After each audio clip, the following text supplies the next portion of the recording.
Oh no.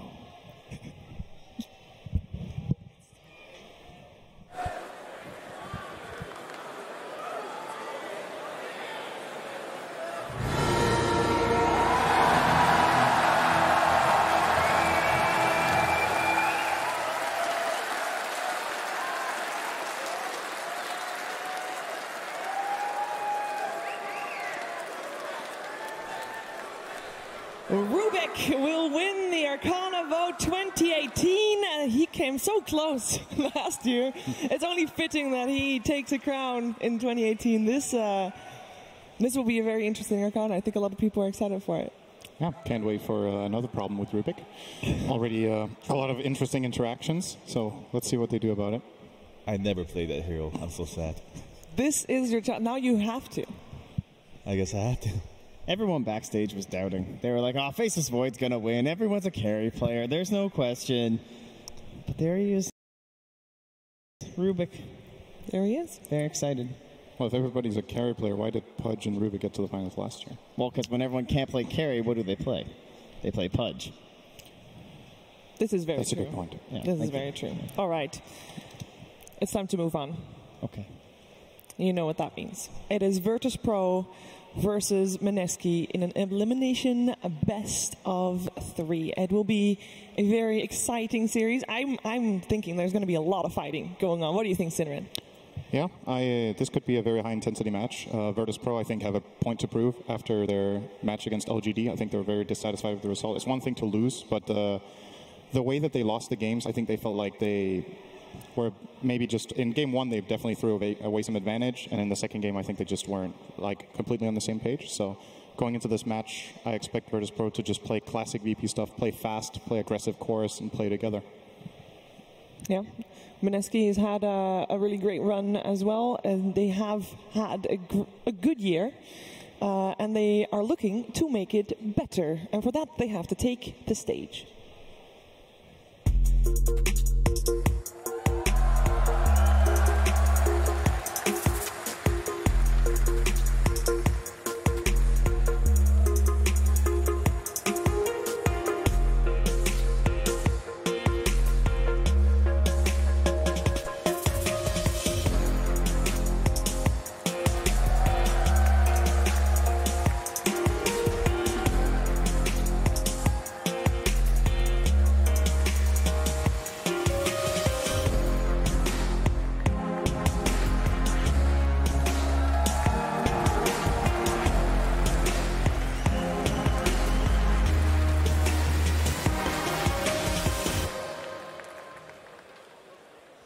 Mineski, champions of DAC 2018, looking for their opponent, a major winner 4 times. It is Virtus Pro.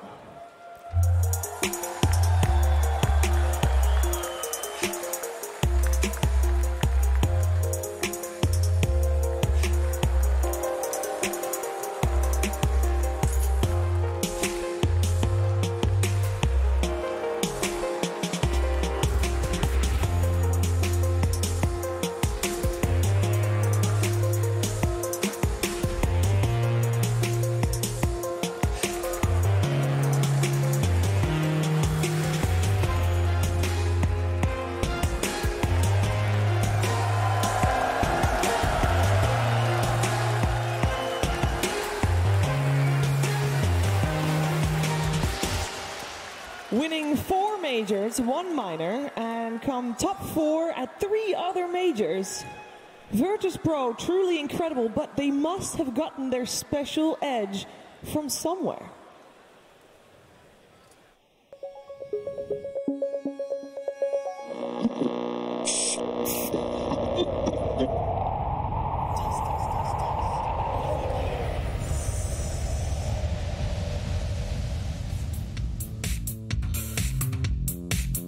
Many of our fans wonder why VP's mascot is a bear. It's because we are CS? Is there any reason at all? Well, many of our fans don't know this, but the bear is actually our coach, Boris.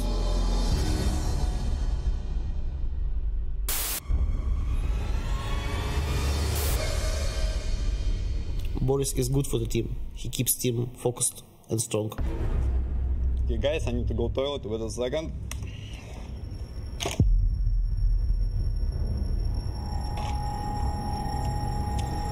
Okay, I'm done. Let's go. Surprisingly, he's not a bad drafter either. Серег, кого пикать будем? Ну тут Баратрум, мне кажется. Может, Урса тут?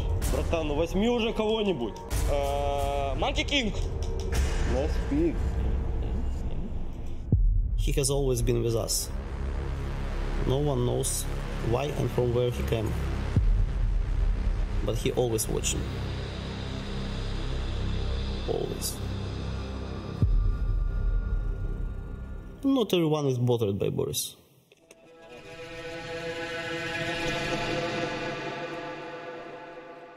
Get the f out of my chair.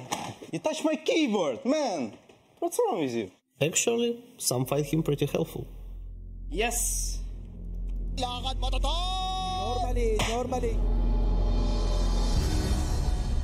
He's a part of the family.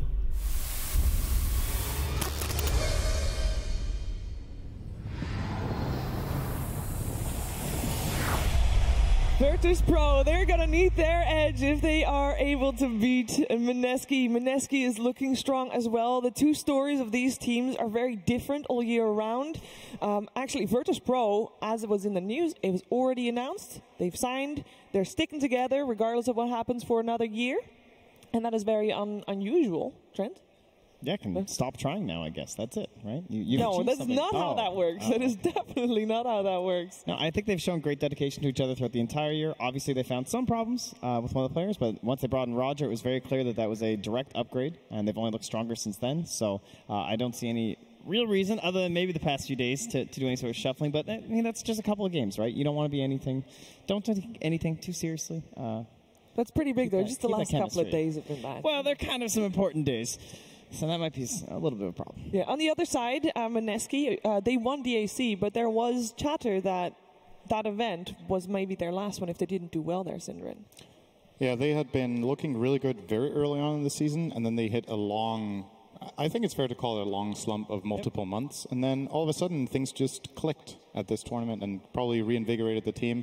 It's a pattern that we see for some teams to go with this up and down pattern, if you will, where things start off really good and then you maybe aren't as motivated or you can't stay at 100% the whole season. Every team will say this. You can't be at 100% in every tournament, so sometimes you're going to be a little bit worse. And maybe for a team like Mineski, it's a little bit more snowbally, where when they're at their lower points, it falls off a little bit more, and then once they start catching steam, they got so much momentum during DAC. So at this tournament, they look a little bit in the middle, I would say, of their performance. They've been doing okay here, nothing terrible and nothing outstanding.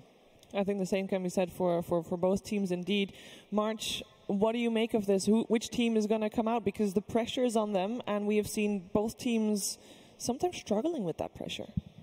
I kind of want to take a look at how the games went yesterday, where they played VP played against LGD, and first game they were winning and they lost, and then I felt like the second game they were kind of on tilt, and then that's why they weren't doing so well. And and on the other side, Mineski was doing bad earlier in the game against TNC, and they were able to come back from the huge disadvantage. And those kind of things bring momentum and affects your mentality going into this match. BP is, I would say, looking at the season, is a better team than Mineski. Like, we could say that. Yeah. But here, I think, in the TI, this big stage, those momentum and mentality going into the match is very important, is what I feel. And so this is going to be, I guess, a little favor to Mineski in my eyes. Okay. I see you raise your eyebrows on that, Sin. I still think VP are the favorites, but it is important to remember that sometimes you can feel a bit cursed, you know? Like, VP have been doing so great all year. Last year, they also did really great, went into TI and probably got a lower placement than they wanted. Arguably, they got a bit unlucky that year. They dropped down, and then they faced Liquid and got knocked out. So, you know, they had a really tough matchup against the eventual champions. But this year, they've got to feel like, okay, guys, we've done everything right all year. Now we're on this big stage, and they lose the first series 2-0. This is where you just have to show that mental strength, that you can't get too used to winning all the time, because at some point you're going to lose. And if it's a TI and it affects you that much, you got to be able to reset. Well, it is a best of 3 elimination match, and it is ready to begin.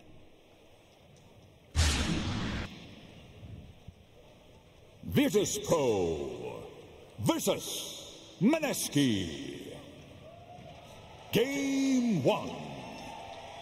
Game 1 of best of 3, Virtus.pro versus Mineski. We have talked about the struggles these both teams have had. Trent, are there any players in particular that you're going to have your eyes on for this series to step it up, perhaps? I think in the loss that they had for Virtus.pro, I mean, it's against LGD, so I'm kind of viewing it the same way as like Optic's loss, where it's like, okay, well, you lost this team, so I don't see too many flaws in their gameplay from that, so maybe not so much on their play, maybe just general like team stuff, like the wards. I mean, there's no doubt that they got heavily outwarded in those matches. It was pretty brutal. It felt like LGD always knew exactly what VP were doing, so maybe that's something the supports could focus on from Virtus.pro. Sansheng, I know he's helping out, but Mineski as well in their match. I mean, in their Dust of Appearance video and in that last match, I feel like they got heavily exposed because it seemed like they were struggling so hard. Like, they could barely get through that matchup versus TNC, kind of lucked their way out of it, and to me, that looked like a real struggle to them, whereas although VP lost, and that's a struggle in itself, it's against a much harder opponent. Yeah, this should be... On paper, this should be an easier matchup, but we've seen so many TIs that the team that is really favored and has a lot of pressure on them, we've seen countless examples, it feels like, at this point, of the favorites, even from the group stage going in, and then having a couple of tough matches, and then you're out. Like, you got to be consistent. You can't be like, yeah, we had a great group stage, we're in the winner bracket, you go in, oh, it's okay, we lost the first series, let's go for the next one. Oh, we lost that one too. Oh, oh, there's nothing next. You know, so you gotta really concentrate and bring your A game here. Let's see what they do. So, it's a Weaver. So, as I said going into the series, to talk a little more technically about the draft, I find VP to be at their best when all of their cores come online at a good timing. Like, they're at their best when all 3 players around the 15 to 20 minute mark, without having exceptionally good games, just with enabled games, can all play together and make these moves, because they're so good at playing aggressively. But it seems like in the games where one of them is really far behind or gets sacked, especially if it's no one who has been losing his mid lane an uncharacteristic amount at this event, I would say, it can blow the steam out of their game a little bit. So it's really important that if no one has a slightly worse game than usual, which has been happening, that the other 2 can step up and really get something done. And that's hard if they don't have the right heroes for it with VP's usual aggressive style. So this is a good start. This is the kind of stuff I like to see from VP. And Mineski got a trademark pick for them as well. So when I think about like that aggression coming out as well for Virtus.pro, especially when I think Pasho is like the question mark on that, I think it's hard to find a hero for him in some games. Maybe the Mirana would be there. It is still in the pool. The Wraith King could have been an option. Yeah, throughout the season, near the end of it, both teams I felt had very good games on the Pangolier. Pasha actually is a fantastic Pangolier, and it lets him get into those matchups in the mid game, get into some team fights. So that could be one where they have the first pick coming out of the phase. That it's obviously one that Mineski wants to leave in, depending on how it looks. It could be something for them, but I think for now, Virtus.pro are just falling back on that super safe sort of playstyle that March was alluding to in the previous series, where things like Venge Weaver, very stable. You already have one strong lane that is an option, and I kind of expect more of a position 5-ish support as well for their other pick. So both of the sides have the classic combo, Race King and Dark Willow. They're a really good set, and the same goes for the Weaver and Vengeful Spirit. But I feel a little that Race King is generally not so good against the Weaver, even from the lane and throughout the games. Yeah. So I'll try to kind of dodge that lane and maybe send it to the safe lane and stuff like that, if that's what's going through my mind looking at this draft at the moment. We've seen a lot of Alchemists and PLs today, both banned by Mineski. Yep. Can we derate anything from that for the rest of their draft, or? I don't know. I feel like it's a blessing in disguise almost for VP that the Alchemist gets banned, because I think a lot of the time VP gets tempted to pick this hero. And I personally find when you look at VP's games and how they play, I think it's one of no one's worst heroes that they pick. And I think it's because of the tempo that it sets in the game, that no one is farming. He's farming a lot, and he's not making moves. And even if he's really mechanically gifted on the hero and plays it very well and is very effective at farming, the way Virtus.pro's compositions usually work, it just seems a bit awkward whenever they have Alchemist to me. So I think for them this is actually good, even if they wanted it. When I think about no one and I think about his best games, I actually start to think about things like that gyrocopter, where he plays it on the mid lane and he just dives and dives, and it's unbelievable how aggressive he can be while still keeping up some sort of a very fast tempo farming situation. So getting him maybe back just into that Lina or some of those classic 10 picks like the Tinker, those kind of heroes are the ones I'll be looking for in this one. It could be possible that Mineski's mentality is, okay, this is a do-or-die game. VP feel pressured, so we want to take out two of the really strong late gamers, and then we're going to try to play the game slow and play it late. And for them yesterday.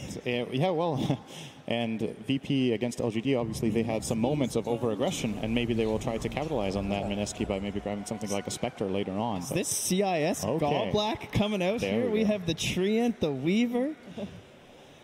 This is a very strong lane, the Treant Weaver. Obviously keeps their options open too. Both Treant and Venge can play the 4/5 role, depending on what they think is more important in the game.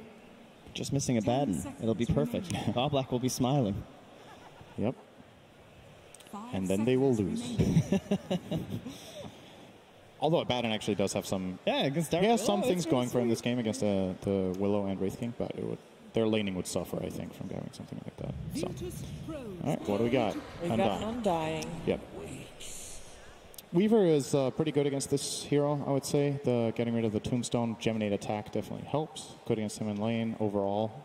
You need to be a little bit careful with the decay stacking, but all right, they were really quick to pick this hero. Well, they had a plan. We a lot of minus armor. Yeah, we saw the strength of the support duo in the Dark Willow and the Undying the other day, though, where it felt like if you could dictate where the fight's going to take place, you can't fight into it. If the Brambles are down and the Tombstone is there, it feels nearly impossible to take an engagement. But they are fortunate for VP, or at least they picked very well, that they have this Weaver and their Clinks, because they're extremely mobile in fights like that. It is really hard. It is really important to note that Wraith King has no lane to lane right now. If he goes against Clinks, he cannot stun through the strafe, or the Weaver is just going to dodge it right now. So I wonder how they're going to lane it first. Up to this far, like the draft kind of looks pretty good for Virtus Pro for me.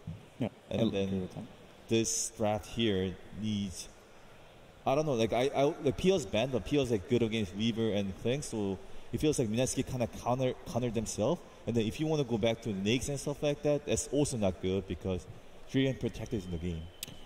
I feel like Mineski might still just end up looking at this and they're like, okay, we don't see anything perfect, so we'll go for the Spectre that we played yesterday. It's pretty good against Clinks, can get the Blade Mill. There's no Spectre ban, right? I don't look really stupid right now. Yeah, I don't see it. I agree. You're good. I think Spectre against Weaver can be a little bit awkward, but it can be doable. And at this point, when I look at these two drafts, I'm just thinking, okay, Mineski, how do you win the lanes? I don't know if they can find a way to win the lanes. This is a somewhat good approach. I think Necro has some pretty good matchups here, but at the same time, we've seen Weaver versus Necrophos earlier today. It's a matchup that I would say goes kind of both ways, and then it depends who has the stronger laning partner and better support duo. And I would say Weaver Treant is really strong, so if Mineski have to counteract that, they would need to lane their Undying with the Necrophos.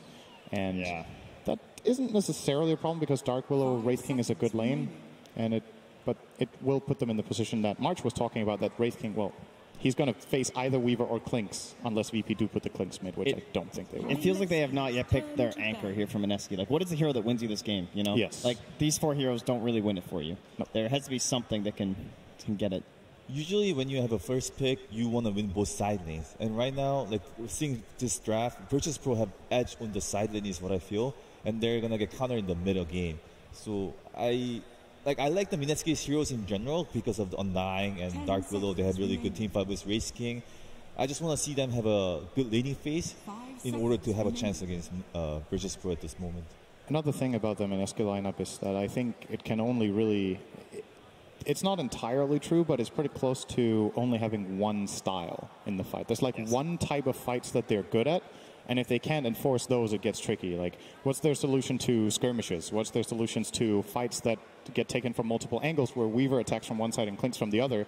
You kind of only have the Tombstone to rely on. It's really difficult for Dark Willow to cast Terrorize against these two ranged heroes that are so mobile and just move around the fight. So they need something to bring it together. This is a pretty good solution with the Dragon Knights. Now they have at least some way of catching. The problem for me is this hero can get abused in lane, and no one could be getting a really nice pick here. I think they've been totally forced into this. I think the Pugna was the only way they could try and keep that speed up that they would need with these 4 heroes, and then they look off the Pugna and they're like, okay, what's a replacement for Pugna? What can actually help us Siege try and push this game tempo? And they have to go for the Dragon Knight. And he has been a standby for teams that have the second pick like this, or the not the very last pick, the 9th pick, and they have to get something, but I'm not feeling too great about this one. I think no one wants to play Shadow Fiend this game. Shadow Fiend looks decent as well, and the Huskar is good against Dragon Knight. Oh, Huskar's good too. And then they have a lot of save, the Kree and the Vengeful Spirit, and Weaver as well for the Roshan as well. So. Huskar is actually excellent. I think that's the best pick. I think it looks really good. Virtus Pro are just going to leave these fights. Okay. See, they just need high mobility because Mineski have to force the bog, and if they can't force them to fight in this bog, then I don't see how they take these engagements. But Quaswex is insane this game when you look at it. It's really great against Necrophos. I've seen it a couple times in the group stage. It worked very, very well. It's amazing against Wraith King, drain all the mana. Dragon Knight, similar problem. This hero without mana is actually pretty weak in fights. So this is not what we expected out of VP, but I can definitely see the logic behind it. Okay, a lot of Lakat. All right, okay, let's get the thoughts on this draft from none other than Professor Nahaz. Thank you very much, Shiver. Guys, going into this match, I am looking at the safe lane from Virtus Pro. Virtus Pro, over the last 2 events coming into TI, averaged a 1.5K net worth advantage at the end of the laning phase. That was best of all teams. In this tournament, they are actually net behind on average after the laning phase, and the difference is Ramses. In 2018 LAN Pro Dota 2 matches, he averages 5K net worth at the 11-minute mark. That is #1 among all players. No minimum number of games. The next 7 guys on that list are guys that you've never heard of. In this tournament, he's only 3.7K net worth at 11 minutes. That's not even in the top 25. On the side of Mineski, that support duo has got to clean up their early game. They went Dark Willow and the Undying yesterday. They were 9 of the first 17 deaths in the game. Will the last hope for SEA be able to stay alive here at TI8? And will the TI favorites coming into the event be able to make it through in the lower bracket? To bring you all the action, we've got the original Join Dota bromance. Here is Capitalist and Blitz. You just had to bring up the J word, didn't you, Alan? Welcome, everybody. It is Mineski versus Virtus Pro, and it's a little bit sad because these two are faced up in elimination. Actually, maybe it's sad for some people, but I know, Will, you love this kind of action, right? I love elimination games. Somebody has to go home. The tournament, it thins out a little bit. He's here. He's here. He's apparently ready to coach his team all the way through. Virtus Pro, favorites going into this tournament, right? While Mineski, they certainly had a pretty good start to their season once they were able to win DAC. Yeah, for sure. I thought that Mineski was an interesting team because there was no way that I thought they were going to win that tournament. They took it by storm. They absolutely dominated. They had such wonky drafts. They threw teams off. It was also the introduction of the Pengo to the CM mode, which really helped them a lot. But they haven't really been able to keep that form since. That's kind of a problem, right? Like, they go in the next 2 tournaments, next 3 tournaments, they place 5th, 6th. All right, apparently Virtus Pro, they have a strategy going into this game already, and they're going to try and tilt Mushi. Yeah. The thing about it is you want to play the same way. VP is notorious for tipping. They started this meta. Yes. You might as well end it. You might as well go out of the tournament tipping to the very last. Of course. Mineski, what do you think about the lineups here? The last pick, we had Virtus Pro with the Invoker, which everyone was pretty excited about. Do you think that's going to be a game winner? We heard the panel actually say the Quaswex Invoker is going to be really good this game. It's just going to tear it up. It's good against the Wraith King. It's good against the Dark Willow. It's good against the Necrophos. You lack a little bit of damage against the DK in the early game, but for the game pace itself, I think it's very good. And the amount of lockdown that comes on the side of Mineski's side is also very limited. And it does look like they have some stuns, but what you need against a Quaswex Invoker is you need fast stuns or the ability to get on top of him instantly, because what he has is Ghost Walk and, more importantly, Tornado. As soon as you space into him, he just tornadoes. He can reset the fight for himself. And a shout out to the 3rd member of this cast, of course, the wonderful Pimpmunkle, who's going to be doing the observing for us. We had the Battle of the Bounty Runes. They were traded out evenly as they were able to push back an Undying. Undying is going to be trying to secure that top lane, which is, I thought was going to be really difficult at first, but we're actually going to be having the Treant Protector play bottom lane with the Clinks. So instead, it's just going to be that Vengeful Spirits Weaver combination, which we've seen a lot in this tournament. And then the minus armor on top of the offensive potential that it gives you. The Venge is a pretty good harasser now with the Wave of Terror. Pasha can't really die up here. It's a core that solo doesn't really need to protect, and that's always been the knock of Vengeful Spirit in this meta, is that she doesn't really have the best laning phase, but when you pair her with heroes like the Weaver, you don't really need to do too much. Now, William, I'm going to rely a little bit on your mid expertise. I know you're not a mid Invoker player, but you played against enough of them. How does the DK versus Invoker matchup go? I think the DK will struggle a little bit early on, but just because of the sheer amount of regen you have, he doesn't hit too hard. It should be just fine, as Moon should look to just trade CS for the most part in the early game. Plus, he's matching up against an Invoker who is going to be going Quas Wex, so he shouldn't have that really big damage advantage over you. So CS should be traded pretty evenly, I'm guessing. Yeah. The annoying part about playing against Quas Wex Invokers, once you get low HP, you're always liable for deaths, but high regen paired with the Dragon's Blood makes it a lot harder for you to get the kill combo on the DK. In which case, we look to bottom lane, where we've got Rogers, Treant Protectors trying to protect this bottom lane against the Wraith King and the Dark Willow aggression. Ice is going to be able to cut the creep waves and pull them out. Seems like they feel like it's perhaps a little bit better for them. Maybe it's just about the creep equilibrium and trying to get the Clinks away from that tier 1 tower. And Jab's going to pick up the Invisor, and let's see where he goes. I don't know if he has a lot of kill potential on that bottom lane. Not just yet, anyways, as Ramses picking up the Centaur. Maybe he tries to battle for the last hit, as he indeed is. Nice pickup by Jabs, using the Shadow Realm, and gives him a little chat wheel as well. So it does look like Clinks is still free farming. Mushi is doing pretty well here in this top lane. So it looks like both cores are kind of getting what they want out of it. But you also have the off lane cores who are also being able to get some CS. Ninja Boogie is basically just functioning as a wall, right? This is what you do. As Stun flies out. Here comes the Beetles. They're going to have to try and remove those Beetles. Mushi's not actually helping him out right now. Ninja Boogie has so much minus armor. He's going to try and soul rip himself to be able to save, but the Beetle is still on him. We've seen other teams, what they do is focus on the Beetle together when someone's being targeted like that. Mushi didn't help him at all. He focused on his own bug, and I feel like that was a huge mistake, because normally you're going to go help the guy who is struggling. You've got Ghost Shroud at all times. He was at more than half HP. I feel like that was a little bit of a greedy play by Mushi. And that's the danger of this lane, right? Is that Undying may be able to take a bunch of HP and just stole it all for himself, but he's facing up against such minus armor and physical damage that it actually just cuts him down to size pretty quickly. Another Wave of Terror being thrown out. It's so efficient to just spam those trade hits. And it's pretty crazy that Vengeful Spirit is able to fight against a Necro Undying dual lane. Yeah, it just seems like Necrophos is like always going to be able to win his lanes just purely through out-sustaining you. But and this is where Undying comes in handy. Like, what you usually do when you draft heroes like Undying or Phoenix is you're lacking team fight in your cores, and so you're going to say to yourselves, like, oh, at worst, we have these heroes that'll back us up, so no matter what phase of the game we get into, we're going to be relatively strong. Yeah. Back over to mid lane, we do have the Invoker versus DK. DK is actually leading by a healthy amount of CS right now, 24-3 compared to the 16-2 of the Quas Wex Invoker. So we could see between not having Exort and then also the Breathe Fire reducing his damage, no one is suffering when it comes to that CS score. Top lane, gonna throw out the Wave of Terror, stun flies in. They don't have the bugs down, so they're just gonna try and threaten Ninja Boogie, force him to soul rip himself. He does have the higher levels of Soul Rip. Bottom lane, they are going to be able to get the Rambles onto Roger, and Roger's just getting eaten apart here. The big crit comes out from Ice early, and it does manage to take the Treant Protector down. At the same time, they did try and go on Ninja Boogie in top lane, but this time around, he's barely able to escape the Wave of Terror. Brings him pretty low, and he'll actually TP out. I'm just going to reset things a little bit as 1-1. Mineski evening things up. Remember yesterday where they narrowly avoided elimination.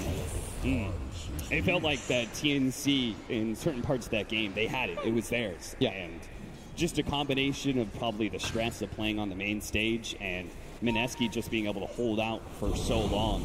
But this is an opposite kind of situation, right? In my opinion, it looks like Mineski, they're going to have to take more of the early game. They're going to have to be a lot more active than they were in their best one against TNC. Oh, for sure, especially playing against this Quas Wex Invoker, who I think has a very good place in this game at least. What is it about Quas Wex Invoker? What makes a good game for him? I just think the Tornado EMP combo, if it's good against multiple heroes, your ability to play very fast and not have to be the more one-position invoker style that Weehaw employs, for example.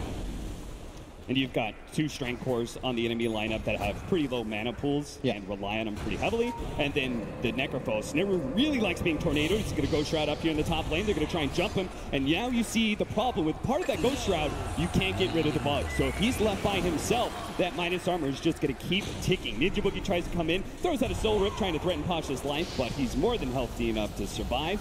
And in the end, it's VP walking away with a good engagement. Moon popping that Dragon form.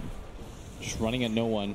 This is the downside, though, of this Quasex Invoker. You don't have the damage to harass out the Dragon Knight. You don't have the damage to trade out CS either, as this guy is so good at doing so with the Breathe Fire. Yes, he's going to be very good for the game, but when it comes to the pure lane, it's not going to feel too good. Solo does manage to find the aggressive mid ward that was laid out not too long ago. And look at those skeletons go. Yeah, they're just beating down the tower, and they're having a hard time being able to deal with it. Ice, Ice, Ice cops a lot of damage from Ramses. There is going to be the TP in for the Vengeful Spirit. No one as well, but the Curse Crown will slow him down, so that was great for Mineski. They managed to force a lot of rotations. No one completes his TP. Vengeful Spirit cancels his. I'm very surprised that he completed that TP. But good reset by Mineski, just forcing some space. That's this top lane. This is the real issue for them, as the Necro has gone down early. Part of it's got to be the fact they've got a Treant Protector, right? So they really want to protect every tower that they have. They don't want to lose one early, and that bottom tier 1 tower did get pretty low. Living Armor is helping it out now. That's a very good point. It is kind of hurting their lane, though, not having Nature's Guys. Yeah. He's not able to trade hits with either the Wraith King or jabs. So he's sacrificing his laning phase just so that he can play this defensive style. And you can see why. You're playing against a Dragon Knight mid. You want your Invoker to be able to rotate around the map. And here comes the big push. Moon, as the Dragon Knight, will actually show himself in this bottom lane. They failed to be able to pick up a kill. And now, Virtus.pro knows the pressure is on. They're already trying to Living Armor the tower a little bit more to keep it alive. Yeah. It's a question of whether or not VP are actually going to give it up or not under such pressure. The thing about playing against Tree is when he gets this early Living Armor, you have to overcommit for towers against him. You can't just get it to half HP like that, or you're just going to reset, waste some more time.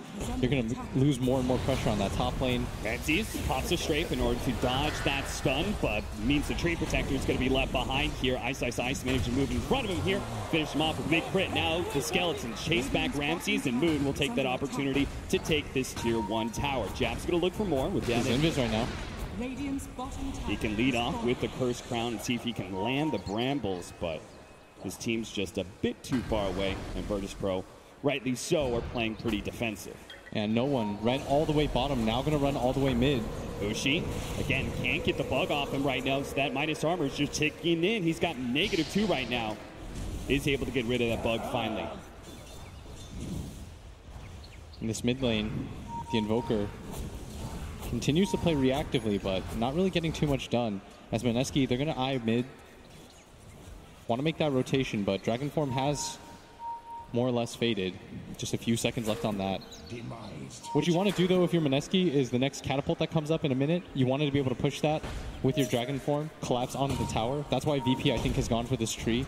You have the ability to just protect the tower against the DK, force rotations, force over commitments. As Ice, Ice, Ice going to go down the first time. VP, let's see if they set up again. Jab's going to try and intercept here, but he just gets beaten down so quickly. Ramses with all that physical damage, and Jab's Dark Will can do many things, but pre-level 6, there's no immediate stuns to be able to protect a core like that. So Wraith King dies not once, but twice, and that may kind of hurt Mineski's timings, as you said, with that 10-minute Siege Wagon coming up. Where do you think that push is going to occur? Where does Moon want to go? It looks like top, because I think he anticipates that they'll be ready for mid, and that's why no one, every single time Moon goes somewhere, he's trailing him. Yeah. He wants to be able to protect his mid tower.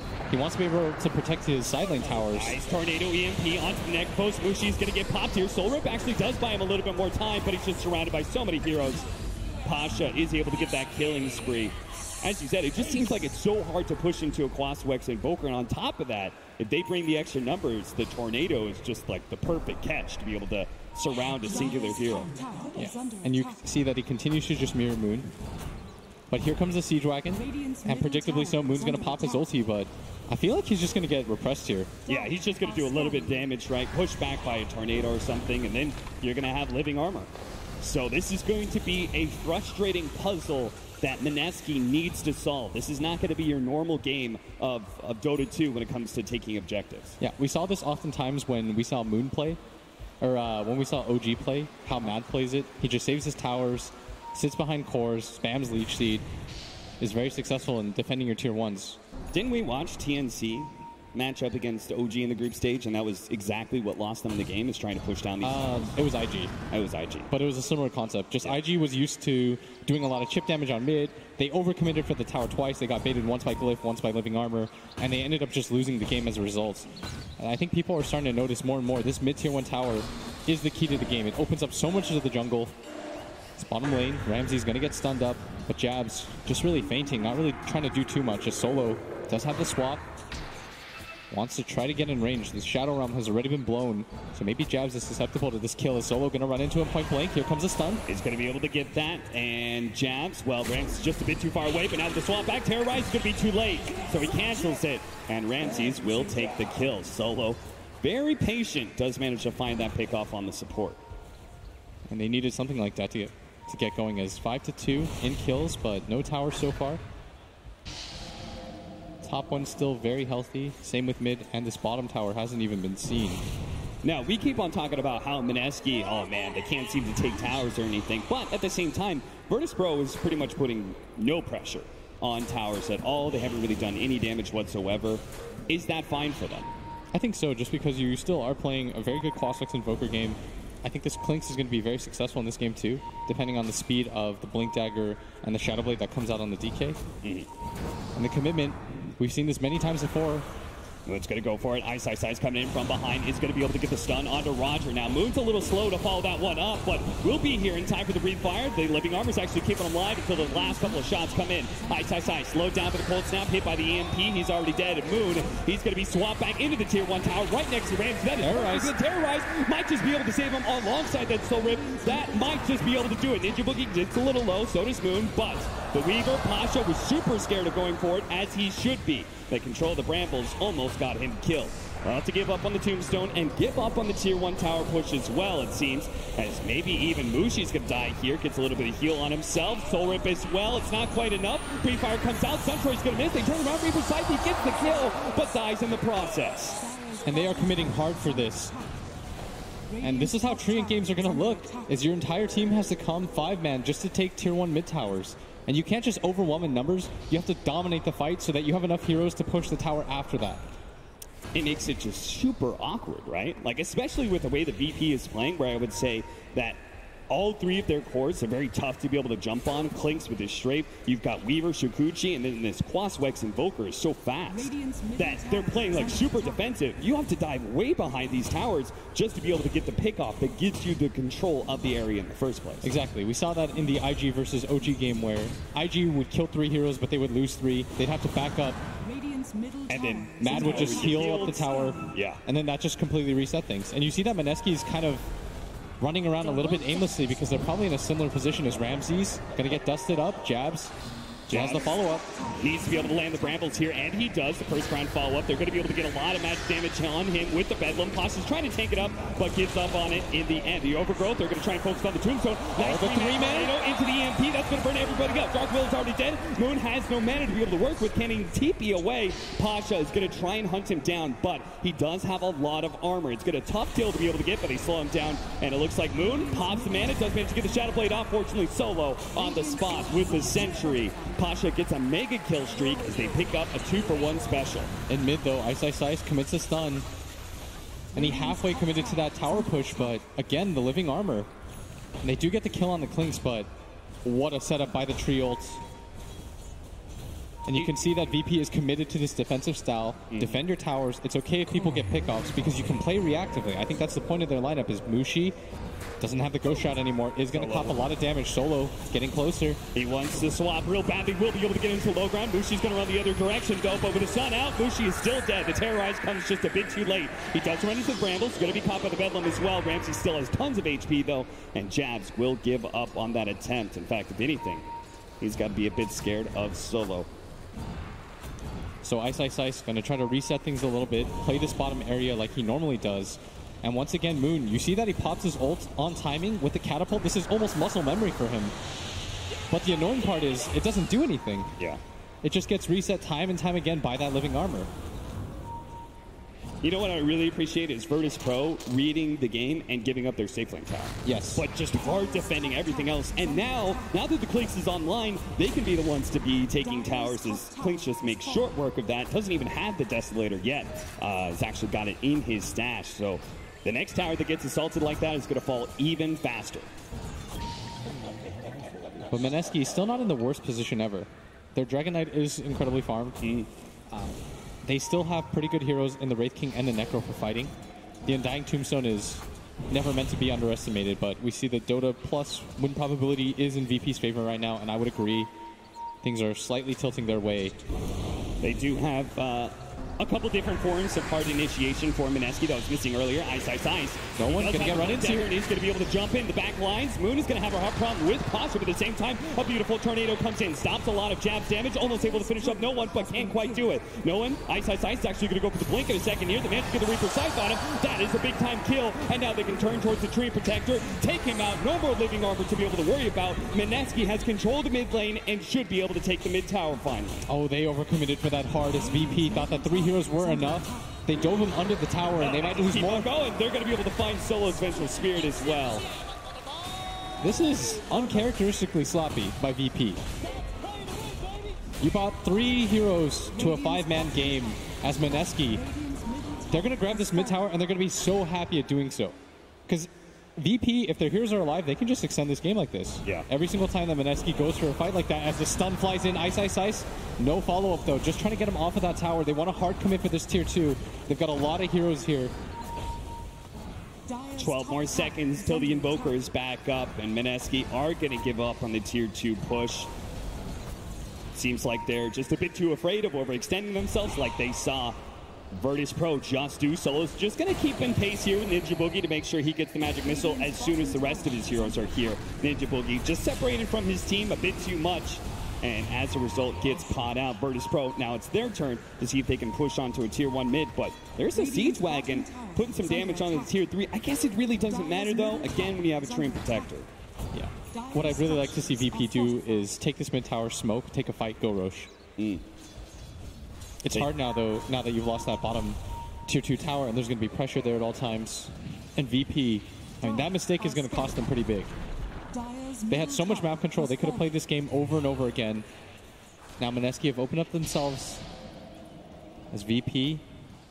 I really like your smoke idea, just because it seems like one of the big advantages Mineski has right now is their forms of initiation. Yes. Both the DK Shadow Blade as well as the Blink. If you smoke up and you get the initiation on them, takes away that advantage. And a lot of these heroes do crumple under pressure pretty quickly, like the Necrophos and the Dark Willow. Hey, you see that when the Dark Willow gets on top of the Invoker, no one can really play his game, even with the swap. They're going to hunt him every single time because he's the integral hero to this defense.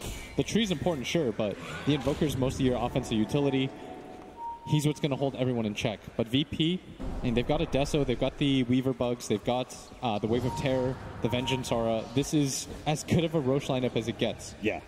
And but that's why Mineski can't really afford any mistakes, right?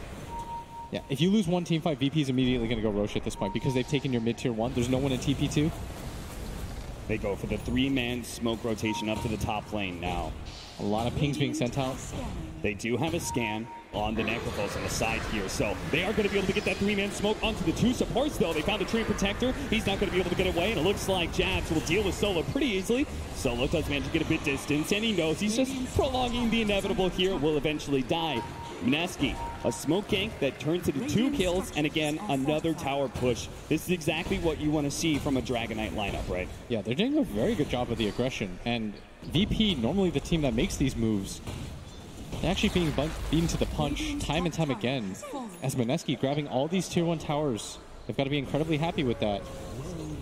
Looks like they're going to keep going, but remember, this is the issue with playing against a tree. We saw what happened to that mid tower. The tier 2 just completely heals up to full. Yeah. So Mineski, I think they realized that. They reset.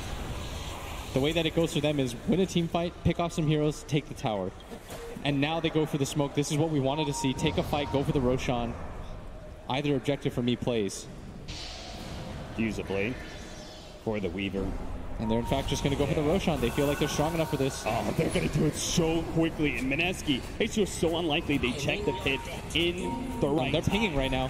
They're trying to, but Roshan's already at a half HP. Cornered now. They have to get in there right now if they want to stop Jabs, it. the Terrorize? The Terrorize going to come out a little bit too late. But the Aegis already picked up Mineski on full retreat. Ninja Boogie might get caught. Solo couldn't quite get the swap, as it is only level 1. Yeah, that's the good news for VP is because they will always be able to take Roshan very early, very fast. So they can reset things a little bit objective-wise. Bottom tower Mushi has a mech now, an item that I'm starting to see a little bit more of lately. Do you think it's the armor? Like, that's got to help a lot against so much minus armor from Lynx and Vengeful. It's really useful, and the burst after the Invoker uses his combos. If you have even a little bit of mana, you're going to heal quite a bit. It does also mean you are going to be very mana starved if you get hit by that EMP. Yeah, Mushi going to pop the Ghost Route, just go for the TP. Jabs outside the Shadow Realm. He was pulling no one back, and now they're going to be able to get the Sun from Ice. A beautiful Tornado is going to be able to prolong his life a little bit more. Living Armor gets him some more survivability, and he gets out. Really needs a Yule Scepter to play against that Dark Willow. And even getting the Yule Scepter, it's still pretty annoying for him. If Jabs gets on top of him, lands a Brambles, he is still going to die. As Mushi continues to get tankier, building the Lotus Orb. I like this item a lot rather than going for the plain BKB. You will still get eaten alive by the Weaver and the Clinks if you went for a BKB in a game like this. 22 minutes in, less than 1,000 gold lead. A very even game one between these two Titans. An elimination series. Yeah, they're going to go for the smoke. They want to utilize this Aegis into a tower. This is the standard VP that I like to see. Utilize smokes, get pressure on the map, make the enemy team feel scared. They saw Mushi head into that area, but the rest of Mineski is pushing in behind Mushi. Oh, look at how smart this is. They're setting the trap. They know. To the high ground. Solo's going to be the first one in and may just be the one caught, but he actually gets out just in time. His smoke pops and they get away. So Virtus Pro, they just kind of feed Solo to the Lions there, but he still managed to escape. They're going to go for a smoke of their own. They see Ramses in mid. They know that heroes are straggling. And this would be such a clutch gank if they manage to kill him twice here. They know that people are in their own jungle. Oh, they're going to let Ramses maybe run into that. Oh, this is so smart. At the perfect time, they're going to be able to get the sentry. Instant stun. Life 1.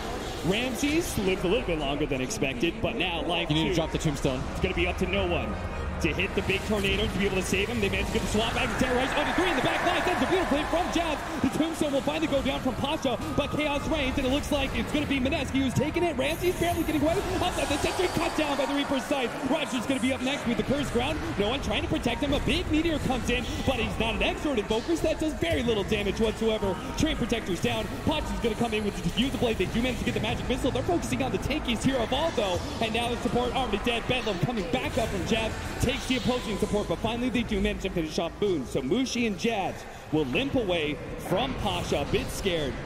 Mushi, nice tornado there from no one, so it looks like they are going to be able to get the extra hero kills. Diffuser Blade slows down, and Mushi falls. A triple kill for Pasha. It did cost them a buyback there, but it seems like a fight well worth it for Virtus Pro. It just took a little bit too long for them to kill the Clinks twice. It was a very nice trap, but VP, they thought they were a little bit closer to the Tier 1 tower. They responded very fast. Yes. Pasha going to run into Jabs for half a second, but things reset a little bit. And this is what you need to see out of VP, the ability to 5-man. This is always going to be their strength, as we see once again how this fight starts. The swap to save Clinks for a little bit longer. The tornado was so perfect. I can't help but thinking that Terrorize and how they ran into Mineski and stayed together in that regard really worked well for Virtus Pro. Because they were actually able to keep fighting. Still a very close game. You can see both teams, oh, they want it so bad, Cap, especially Mineski. They were so close to elimination. Yeah, they almost got taken out by TNC, and they were a team who came into this tournament looking very hot. A lot of the teams were saying from the scrims that Mineski was looking really good. Yes, and backstage also, we ran into KP, who thought that Mineski was going to lose yesterday, but said they're kind of playing with a new fire now. And VP, the tournament favorites. What a way it would be to go out this early for them. And Virtus Pro, their lineup just got a whole lot stronger. They're about to finish up the BKB on Ramses, and then he also got the level 15 talent, which increases your searing arrow damage as well. So those are big power spikes, and Mineski already lost the last fight. They're going to need a bit better execution if they hope to take the next one. Pasha actually with the BKB as well. You saw in the last team fight, he started dealing with the tombstone first, but just slowly over time, he did manage to do a good amount of damage. He's currently sitting top of the net worth after that team fight. Yeah, his positioning in the fights, Pasha, really showing himself as a core. And that's what I mean about the Invoker. You can play Quas Wex when you have two cores that can deal damage independent of you. And that's what he has in the Weaver and the Clinks. He just needs to focus on being able to get those good disables in, right? Yeah. And they're going to take another fight. VP, this is, like you said, a very big power spike for them. No reason to wait for no one's his own BKB or his Aghanim Scepter. Both your cores are in fighting shape. Is there anything that Mineski is waiting on? A Radiance on Ice Ice Ice. That's why they're not taking this fight or hard committing for it. They're sort of dancing around, poking, letting Mushi sit in front with his Lotus Orb. They would love just for another minute to go by without VP trying to push. Because then they'll have that Radiance. It'll be a big difference. But, I mean, I can't help but feeling like the double BKB pickup now. Virtus Pro, they are going to come in, trying to go on to Bushi first. A beautiful overgrowth out from Roger. Snuck in from the side and will be able to control the two supports. Ninja Boogie's already gone. The Cursed Crown does manage to stun up. They actually spot out the Tombstone. They're going to reveal it with a Sunstrike so Pasha can focus it down. Slowing down Mushi with the Diffuse Blade. Swap back, Terrorize. It's going to come in with the BKB activated by Ramses. Means that he is not deterred whatsoever from his prey. He will be able to bring down Mushi and take the Tier 2 tower. And Moon didn't even respond to that.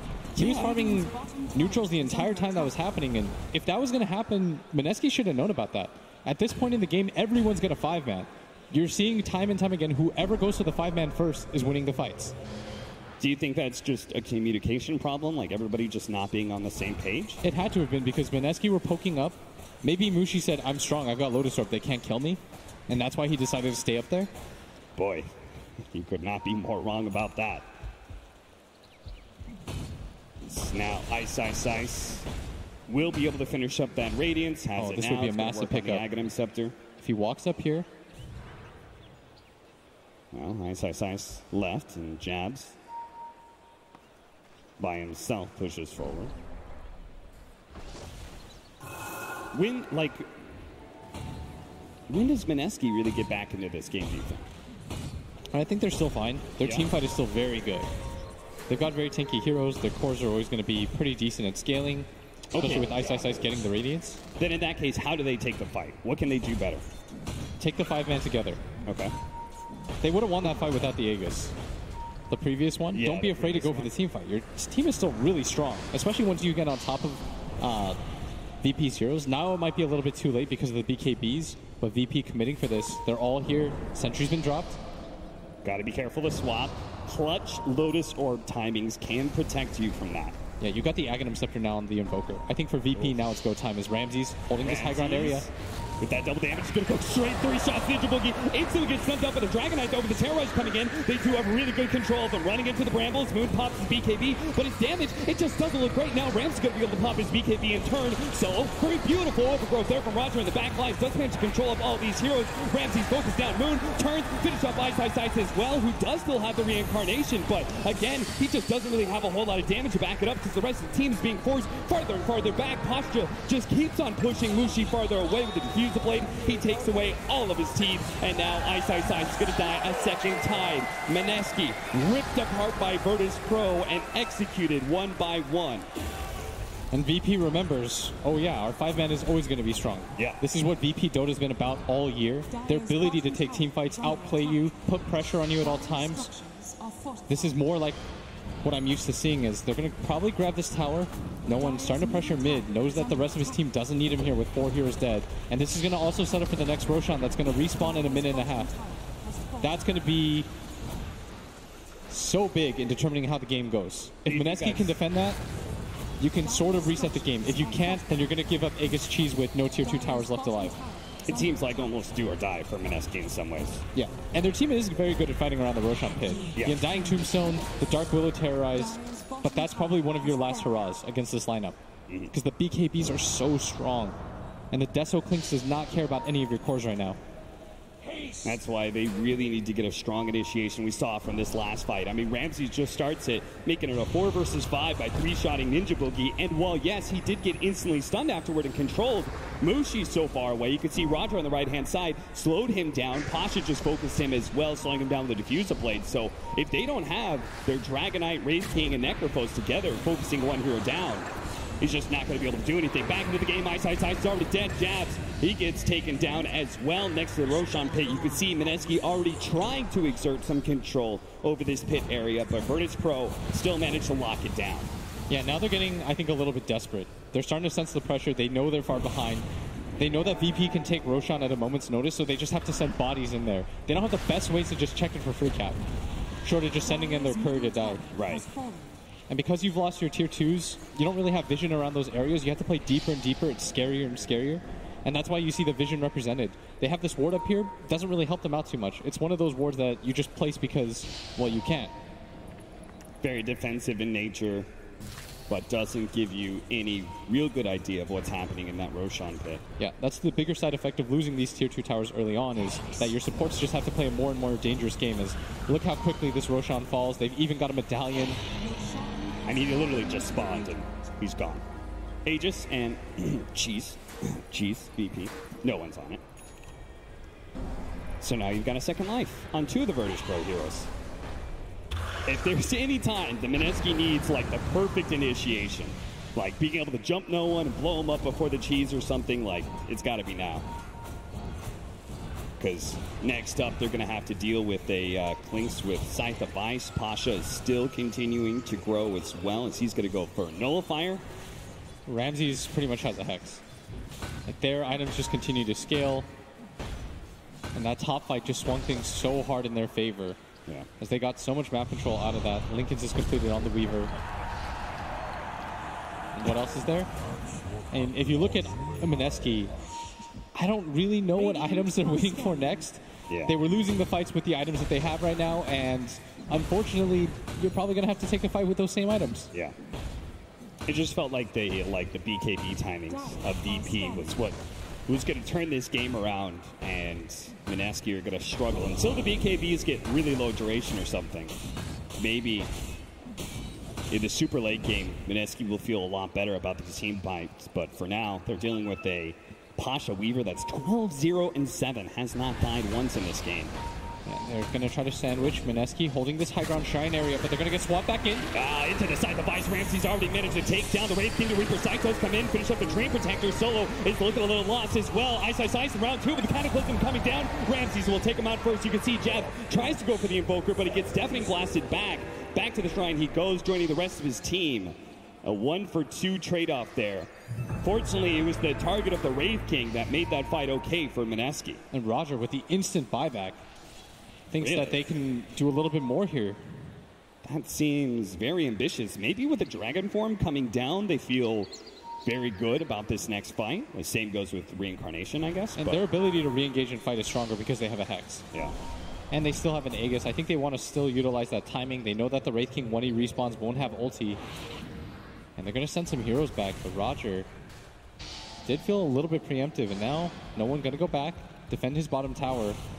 Things are going to reset a little bit. Still a 9k gold lead. Mineski taking a look at some items. We've actually got 3,300 gold right now on Bushi, so he's kind of approaching that new item phase, but he actually has nothing queued up right now. Oh, Ninja Boogie, you're dead. Ninja Boogie, poor guy. Just not a whole lot you can do. There's no escape mechanisms for an undying.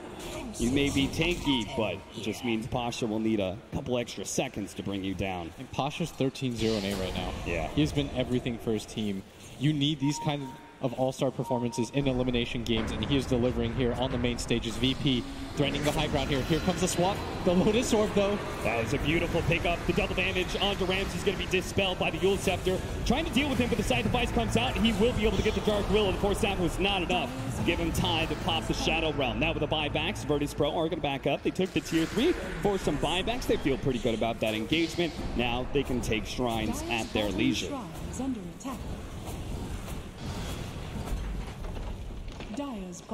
That Aegis is going to be wrapping up soon, but I don't suppose Virtus Pro is in much of a hurry. Lincoln soon for no one, which will make the initiation a lot harder as it is, again, the single target of both the Dragon Knight and the Wraith King that's usually going to be starting these fights. So they don't have any items that are going to dispel or break the Lincolns. Yeah. Quite difficult for them. Best they can do is just like trying to initiate at the same time with each other. Maybe use like a long range Soul Rip or something. That's going to, a relatively useless spell that you could start off the fight trying to proc the Lincolns. I think a problem with that is that the Weaver has 3 defensive abilities. Yeah. You've got the Shikuchi, I guess 4, time-lapse, BKB, Lincolns. You just have so many different ways. As long as you get the time-lapse off or the BKB off in time, you're almost definitely going to live, as 16K is the lead at 36 minutes. And we saw them do it yesterday with a fortuitous DD room. Ice is found with that extra attack range he got from the level 20 talent. He does manage to bring down the Wraith King once. Can he do it a second time here? Ice is going to go for the TP out with the side device on cooldown. And since Ramses is not with his team, jabs! Gonna go for a terrorize here, but he still has living armor and the death back. The Bedlam just not really doing a whole lot of damage. Jabs. Side device coming up. 1 second. It's gonna be close, but he does manage to complete that TP. And now there's no terrorize for the high ground attempt. Yeah, no reincarnation, no terrorize. Virtus Pro. They're going to let Pasha do the work here. And they're going to look for the swap. Solo posturing up, trying to move forward. Managed to get a 4-staff in, but no follow-up disables. Now Moon does manage to get the Reaper side coming down, and does manage to finish him off. That is a big kill. Mineski needed that to be able to hold this high ground. Solo in the middle of it. He's going to be next one down. Ramses, as well as no one, trying to back away. Mineski on the hunt, though. They really need these kills. They do manage to get the dust. Ramses is a bit slowed down. Moon stun. Does manage to get the stun. Follow-up Curse Crown. And it looks like it is going to be Ramses down as well. What a turnaround. That's a gem. Mineski. Wow, Mineski. They did it yesterday. They managed to hold the melee barracks, which is even more important. They're going to go for the immediate smoke down into this bottom lane. They want to force buybacks. A double siege wagon push too. This is perfect. They can force the buybacks. Mineski might just be able to strike a significant blow against Virtus Pro, or maybe even win the whole damn thing with just one swift move. If they could kill no one here, that's the big hero, as they're going to represent that they have heroes down here. They're going to push in both lanes at once. Ice with the skeletons in this mid lane. 11K is still the lead for VP. They don't want to use buybacks, but here comes the first one. Now the buyback comes in. Move's going to be slowed down by that ice wall. And Ice will join his team as he took the tier 2. And they're going to cut the lead further. Mineski breathing life into this game once again. They've got the gem now on their side. They've cut the gold lead under 10K. Maybe this might just be the beginning of another miracle run. What a gigantic swing. You can see the win probability still in the favor of Virtus Pro after that.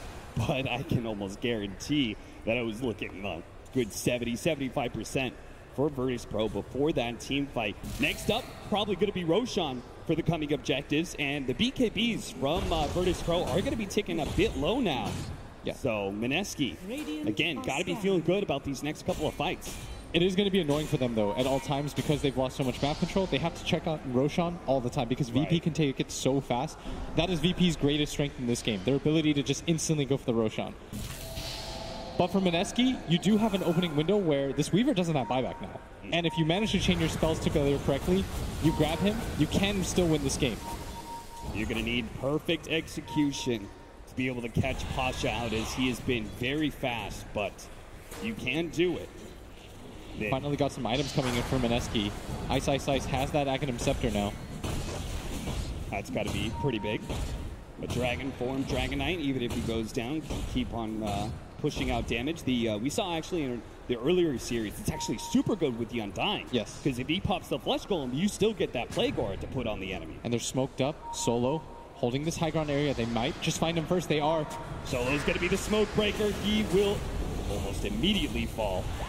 Not really the pick off that Mineski was hoping for, but still. A hero down for 50 seconds is a good chance for Mineski to take control. Probably not enough for them to push for high ground or anything, because Roshan could spawn in 5 seconds time. So it's one of those kind of leery part of the games where you're not really quite sure what you want to do. Don't really want to get too offensive, lose a fight, and then just give a freebie to Virtus Pro. Yeah, but protecting the Roshan is the most important objective right now for Mineski. Take the fight well, you win the Roshan, and suddenly the game could even out. And I thought this was all but over, but Mineski, and they're battling for it every step of the way. No free wins here in elimination games. big scary part is we saw that Skeleton King and how quickly he took down the tier 2. Living armor is nothing to him, right? And he is coming into level 20 where there is the skeleton spawn talent, but considering he's facing up against a Diffuser Blade, I see it likely he goes for the mana cost. Yeah, he doesn't always want to hold on to this wand. You see that he has 2 mangoes queued up. This is all very annoying for him. Now he's going to get his level 20. All right, it's Roshan time. Yes, and they're going to do it so fast. Mineski, you have to be in position for this. Ice, ice, ice. Trying to waddle his way over, and let's see how fast this goes down. It's going to be incredibly quick. Jesus, look at it. It's just falling so quickly. Tornado looking to intercept. It's gone. It's gone, just like that. You have to be perfect with your timing if you're Mineski to ever hope to steal a Roshan away from Virtus Pro. And yes. That's what I'm talking about. It's so easy for VP to do this. They've got good map control. The heroes can split the map. They can win the vision game with the heroes that they have. And Mineski, they're going to go for the smoke anyways. This is a really bold timing. I like this, honestly. This is pretty cheeky. You don't back up. It's Refresher Shard, Cheese, Aegis. Like, Virtus Pro has all these different advantages. You would expect that Mineski would not want to fight into that, but that's exactly why they go for the smoke, right? Virtus Pro, with an Aegis feeling confident, are going to split up a little bit. And they've got the gem. They might just run into no one here. This would be a huge pickoff. He doesn't have BKB. He throws out the tornado as well. They're going to be able to find him leading up. Got the instant sun. Moon lands it with the dragon tail. That's going to be no one dead for 90 seconds. They're not just holed up inside their base. Mineski are making a show of this. They're trying to play to win right now. Not just holding the high ground, idly waiting for VP to suffocate them. Mineski, they see another buyback they can force. And what a game this has turned into is now VP, even with the Aegis. You most likely have to blow the buyback, but you have to start the fight first. Where's the swap? Here it is. Back into the instant side device. Ramses as well as Pasha. Going to try and beat him down with the double damage on a Pasha. They may look pretty easy, but now it's going to be Ninja Boogie caught in as well. Really good terrorize out. They just need to try and get out. They force the buyback out to no one. Mineski have done their job, even if they get 2 heroes picked off. As long as the rest can escape, there's still light at the end of the tunnel. There's still 2 heroes down with no buyback. Yes. It's still 3 minutes for Pasha. Did have a DD rune. That made it really easy for them to cut into that DK. And Hillfire is almost here for Pasha. And that, we've seen how he's just been plaguing Mushi this entire game. And if he could prevent him from being able to get off mech, Shivas, Force Staff, all those items. VP, they're going for it with this Aegis. They want to force a buyback of their own. And Mineski, how do you hold here? The DK instantly buys back. VP still going for it. Managed to force out a BKB on Pasha. That's a big win for Mineski, especially since their Dragon form was still on cooldown for 40 seconds. Yeah, but they're going to hold things for now. And VP going to reestablish some map control, get the shrine, kind of calm down. And I think they need to slow down the game in their heads. You still don't have buyback on 2 different heroes. If you get caught at this point, it's still an absolute disaster. They could just prolong it until the next Roshan. Buyback's coming up. Feel pretty good about just a total reset of this game. Mineski, on the other hand, they want to keep up the pace, right? Just keep on trying to attack Virtus Pro. After all, now's your chance. Yeah, you want to split heroes up on the map, anticipate VP going for this map control style. But VP now just going to 5-man. They've taken the shrines. There's no real items that they need to grab that are absolutely crucial to this game. Maybe some MKBs. Pasha should probably just save for his buyback instead of completing this nullifier. Level 25s are coming in for some heroes. Dragon Knight's really close. He does have that plus 40 strength, which is a significant upgrade in tankiness as well as damage for the hero. Could go the prolonger stun. You see Invoker, Weaver, and Clinks are all closing in on their 25s, and there's some pretty potent ones in there. And mid lane getting pinged out. Mineski, they're worried about some sort of smoke play into their mid. But VP just going to reset. They think like Mineski would show ice, ice, ice, since he's a hero that you're unlikely to gank, and then the other four would like go for a smoke. Yeah, Sunstrike flies out. 45-minute bounty runes. Virtus Pro just want to keep that gold going. After all, they need a lot more on Pasha for him to buy the nullifier and still be able to have buyback in the future. For whatever reason, he buyback up in 30 seconds, so it is about the time to start stocking up. No one. Still really far from his own buyback. Mineski playing around this area still. And at this point, I think they just wait for the Aegis. You're saying, like, Virtus Pro, you need to calm down. Just slow down the game for yourselves. You know, you got picked off one too many times. You gave away some of your lead. You know what they do? They back up, just play some chat wheel. Yeah. That's their camaraderie right there. They're just chilling now. Yeah. They need to slow down the pace of the game. It's easy to get overexcited at a tournament like this, continue to make sloppy moves, and it's so easy to spiral out of control at a tournament like TI, especially when you've got elimination breathing down your necks. There is both the Vlads as well as an extra 15% vengeance or a damage out of that vengeful spirit. That is pretty big, just because you can't really take the vengeful spirit out of these fights. Even if she dies, she comes back with her vengeful spirit, and she's still giving this massive amount of armor or as well as damage to everybody. You see what Pasha did, by the way? He switches build completely. Instead of finishing the Nullifier, he in fact just goes to the Aghanim Scepter, and I think that's going to change the way that he plays. He wants to just sit behind people as solo. Going to get run into here. He swaps in Roger. He gets the blink off. That was beautiful. Great teamwork there. Mushi, they're going to need to try and take the bug off of him. Tornadoed in the air. How do you take this fight? VP? Both teams moving forward here. They got the side device onto the Dark Will. They need to be able to take out this big team fight, but too much field comes out. He does manage to get the shot. Ramses is gone. Ramses, he's already dead. Pasha pops his BKB and runs away with Max Yakuchi. Mushi running forward on these heroes. Does manage to get the Shivas. Nice tornado turnaround though with the Ice Wall on top of the two of them. Cataclysm out. A lot of it dodged. Turn around, stun onto the Weaver, but they want to be able to finish up this solo. Eventual Spirit is the easy hero to pick off. Finally, the Dark Will does die. The Aghanim Scepter from Ice allowed him to get a little more out, so they actually traded supports towards the very end there. Mineski grabbing the kill onto the Clinks. That's the big target. And Mineski, they're still showing that they can win team fights despite this gold disadvantage. Battling back slowly but surely. Ice has got a sick combination. The Nullifier into the stun. He could just take one of these heroes out of the fights. He's still got to deal with the Lincolns, but a hero like the Clinks, a perfect target for him. So you do have the level 25 on the DK now. That 40 strength, he is so tanky. So you said Aghanim Scepter for Pasha. That's going to change the way he's going to play. Can you explain that a little bit? He's just going to bait his teammates, bait his cores, wait for them to go in, reset it, because he knows that he's still liable to die. So is the rest of his team. You saw how fast that Clinks dies? Yeah. But if he's in position, gets in range, especially with your level 25, your 200 Sakuchi move speed, your positioning is always going to be good enough to get the time lapse off for one of your two cores. And I think it's so important in this buyback era to be able to save them. You could see Mineski got a lot more out of being able to farm rather than hero kills. And this 9k gold deficit doesn't really feel like much. So what matters more is going to be the buybacks and who can win the team fights. Tier 2. Stay alive for now. I'm not sure if Virtus Pro, this is a place they really want to make their stand. Going to pop a glyph even with the living armor, heal it up a bit more, and well, they do manage to stare down Mineski. Mineski being the first one to blink and back up. The next Roshan, though, is about to spawn.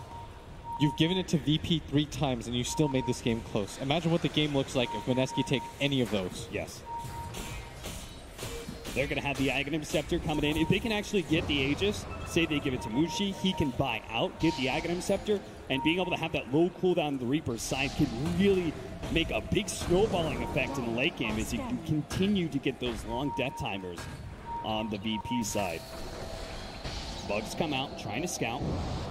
Virtus Pro, very wary of this area. Moon's going to be farming up the Ancients. The rest of his team right behind him. Ice spots Pasha for a moment, and Terrorize comes in a little bit too late. They already got the BKB up, but Moon, he is super tanky. Ramses having a hard time being able to bring him down. His BKB's down. To pop the Dragon Knight and turn and fight him. That's why Ramses got to back up. So instead, they're just going to be able to turn, see if they can finish off that Vengeful Spirit while backing away from the Invoker. He managed to get a really good Deafening Blast, holding him in with the Overgrowth as well, focusing down the Tombstone. And now all these heroes caught in the Ice Wall with no BKBs coming in from behind the Reaper's side. Not good enough to be able to catch Roger in, but Death will be able to finish up at least that Clicks. He immediately buys back, though, looking for the TP VP in. Ice battling alone. Next to Jabs, who's going to die soon. The Wraith King Aghanim Scepter is allowing them to do a lot of damage to Pasha, but he still has the time lapse out, so that leaves Moon all by himself, surrounded by too many heroes. Mushi comes in, gives a little bit of death pulls, but not quite enough. A little bit more. Pasha is able to run down now. Mushi's surrounded by Mushi's gone. He tried to come in and bail out his heroes. The Gotrot's going to be able to buy him a bit more time to slow it, gives a big time heal. And Virtus Pro, now that there's reinforcements from Mineski, they'll back up. A big deafening blast. He sees Mushi is low on the side and wants to be able to hunt him down. Slowing down He's gone. And Mushi's dead. Down for 2 minutes, 9 seconds on Moon. Ice coming up next. He does have the reincarnation, but Jabs, he'll die. Just focus down for the swap every single time by Ramses. It is only Ice. And now it's going to be the Undying Cottage Well Ninja Boogie. Virtus Pro, one big fight is all they needed. And they'll be able to take down Mineski not once, but twice in a big team fight in the mid lane, finishing up with Ice. No buybacks on Mineski. And that will be Virtus Pro marching down the lane, pushing into the tier 4s, and taking game number 1, unless Moon, by himself, can somehow stop them all. He's going to BKB walk in immediately. Just gets jumped on. A valiant effort, Moon. 5 deaths, buybacks into another 5 deaths from Mineski. Virtus Pro, I think there's no question about it. They just outplayed Mineski in that last team fight. Yeah, especially near the end. They came online at the right times. The ability to constantly get the Aegis, the Roshan for free, 3 times in a row. But Mineski, I mean, they played it out to the end. They gave themselves opportunities to win. They made this game as close as they could. It felt like Mineski stumbled a little bit against the Dream Protector early. Finally got their groove in. It just happened to be a bit too late. Once those BKBs came online, the game got a lot harder. But still, Mineski still managed to battle back, and they've done that so many times. Analysts, please tell me, what is with Mineski, and how are they always able to find some way to get themselves back in the late game? Well, we are going to find out exactly what it is that Mineski has and what they need to maybe amplify to be able to actually successfully do that, because this was very back and forth here with March, Synderen, and Trent. This game, Virtus Pro take it, but it was a struggle. It was. I mean, Mineski made them work for it. I think looking at those 2 hero sets, you have to imagine that VP have an edge going to the late game. Just Invoker becomes this ridiculous beast to handle, but I just thought Mushi played unbelievably well. Those scythes throughout the vast majority of that game won them so many of those team fights where they were 10k down. It felt like it was impossible, but they were just eliminating some key hero and then the chase down after that. And they were very good at forcing those fights in the specific locations they needed with the Tomb and the Dark Willow. I think another, like the X factor of Mineski's team fights is the Wraith King Ags. When you're 10k down, usually the way fights go is that the team that has that 10k advantage has 1 or 2 extra items, and they use those to grab that first kill of the fight and then play it 5-on-4, but whoever they killed was still there, you know, and when these fights drag out, that extra little bit of damage and extra little bit of stuff that you have makes a pretty big difference. So, yeah, it was definitely hard for VP. MVP of the game, Roshan. I think that's why they won the game overall. Okay. Yeah, there was a fight in the mid lane earlier, March, with the Weaver losing his Aegis right as he died, and Pasha had the Aegis at that time. That was a turning point that could have gone all the way for Mineski. They gave a lot of gold to the Mushi, and he had a lot of farm, and then so it's like not every team does, but like I felt like they timed it and they did it perfectly. So there was like huge play is what I feel. And then watching this game, I felt like, for me personally, big Race King fan, I felt like Mineski could have taken this game and they hit level 25. I felt like if they contested Roche more carefully and then hit level 25 on all their heroes, I felt like Mineski could have taken this game, but yeah, not being patient enough and then not playing around the Roshan kind of hurt them in this game, I feel. Well, we're going to find out if Mineski can step it up in the second game. But before we do so, we are going to check in with Casey and Slacks, who tried to record something with a special someone.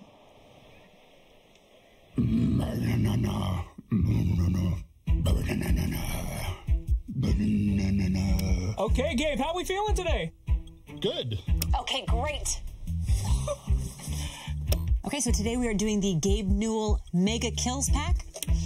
Yeah, there's only about 15 lines, so it's going to take what? 30 minutes? 30 minutes, 30 yeah. minutes. Should be really easy, okay? Let's have some fun. Okay. Okay, great. Our first line is going to be First Blood, all right? Go ahead, whenever you're ready.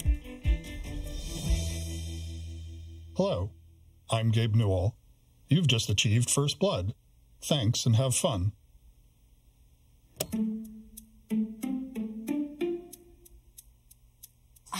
That was great. That was great. Seriously, great, Gabe. Can you try it again with a little bit more energy? Like a first blood. Yeah, first blood. First blood. You know. Let's try double kill with bloodlust. Yeah. Hello, this is Gabe Newell. Thanks for playing Dota 2. Double kill.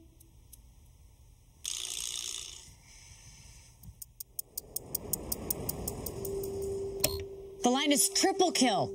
Triple, 3, as in you've killed 3 heroes.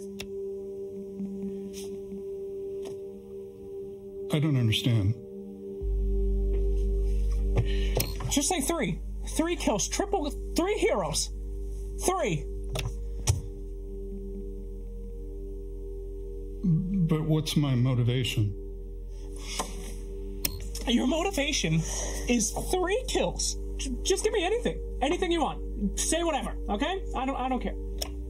You've killed more than 2 people and less than 4. Yeah, you know, that's technically right. You nailed it. We're good. Yeah, Gabe.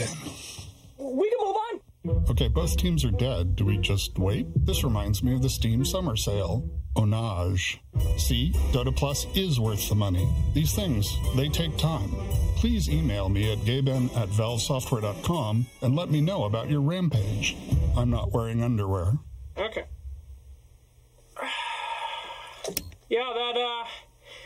That'll work. That'll work. That was great stuff. Really, really great.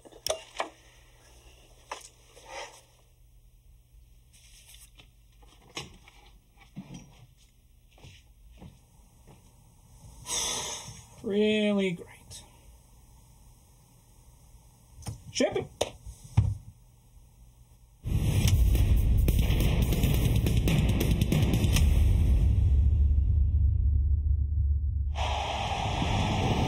So everyone that has a battle pass will get the Mega Kill announcer pack of none other than Gabe Newell. You thought it was just a skip. I did. They don't tell us anything. I really didn't know that. This is fantastic. Oh, yes, please, crowd. Cheer away. Yeah, that's worth a cheer. I mean, you're wondering when can you get your hands on this?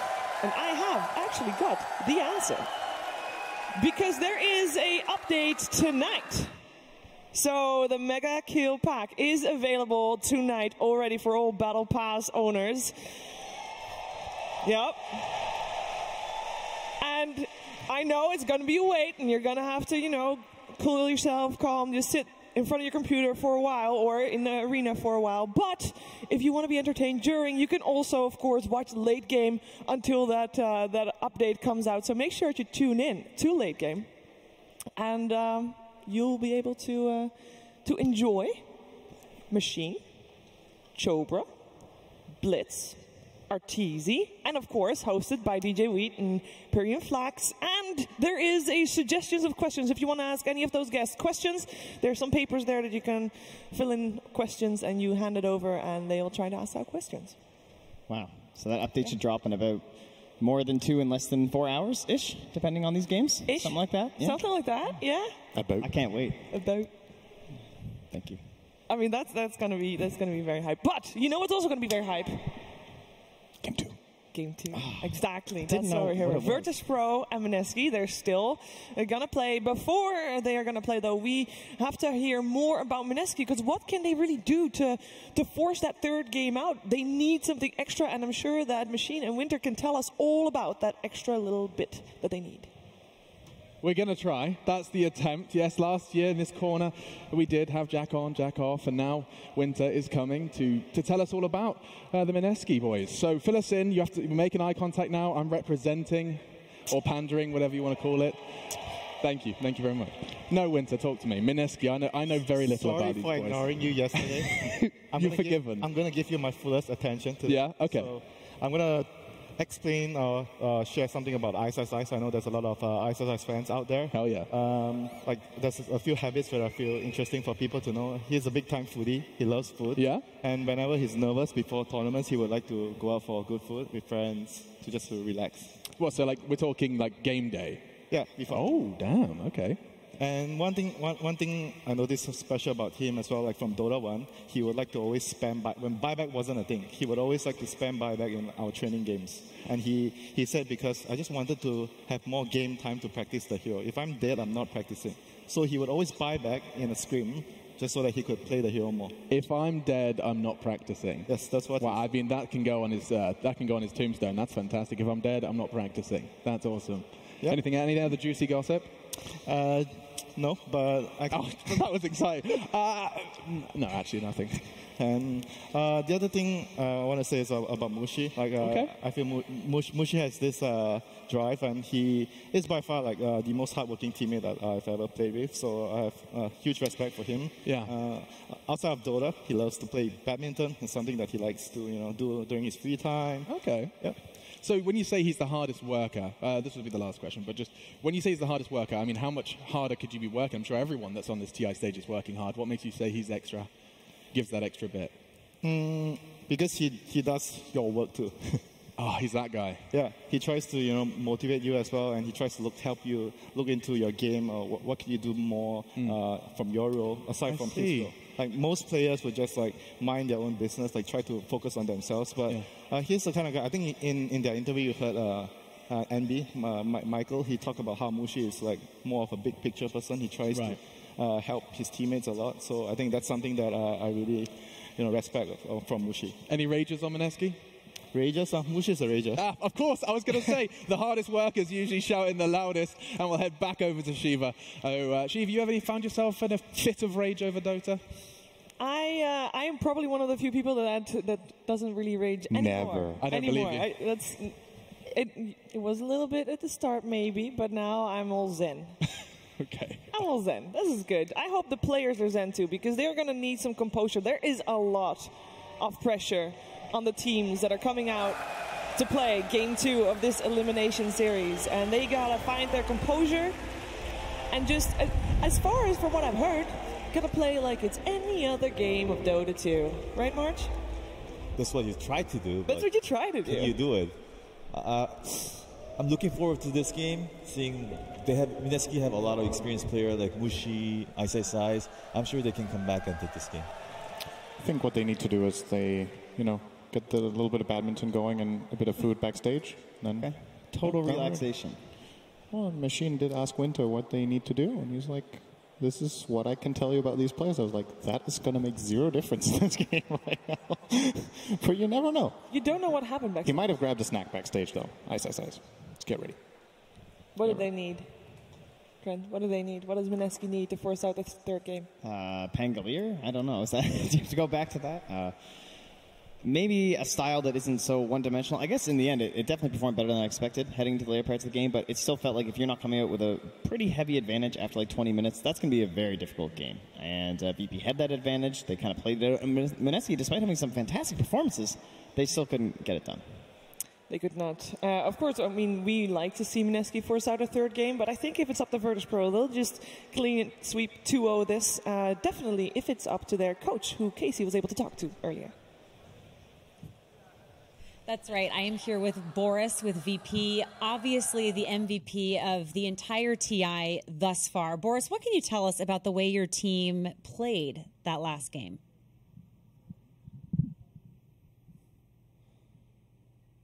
Wow, really? Boris, you are one of the most insightful people I've ever interviewed, truly. Now, if you were to tell me a little bit more about your leadership abilities during the game, how would you describe that? Oh, my. So, okay, all right, okay, I'm sorry. So you would say the pressure is a factor here at TI? Oh, my God. Okay, all right, you don't need to threaten my family. It was just an innocent question, okay? Boris, you may be able to get away with that with Virtus Pro. You cannot get away with that with me, all right? Okay, sir? Okay? Whatever you say. All right, fine. Fine. I will let Slacks do all the interviews. I promise. Just please stop threatening me. I'll do whatever you want. Do you want to get some energy out? Come on, show us some of your energy.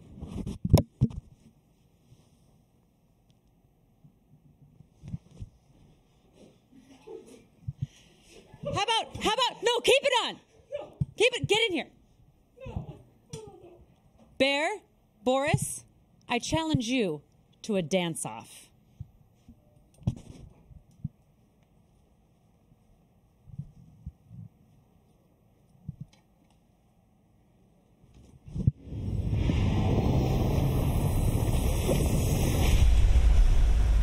Oh, never change, Casey, please. All right, that was Boris. I wish I could speak bear, but he seemed very angry for a bear. Surely, Trent, what did you make of that? I'm speechless. Yeah, I can tell. Aren't we all? Aren't we all? Wow. From Slacks' most proud comment 10 piece of all time to Boris. All right, you know what? It is time to get the second game going, so let's get it on.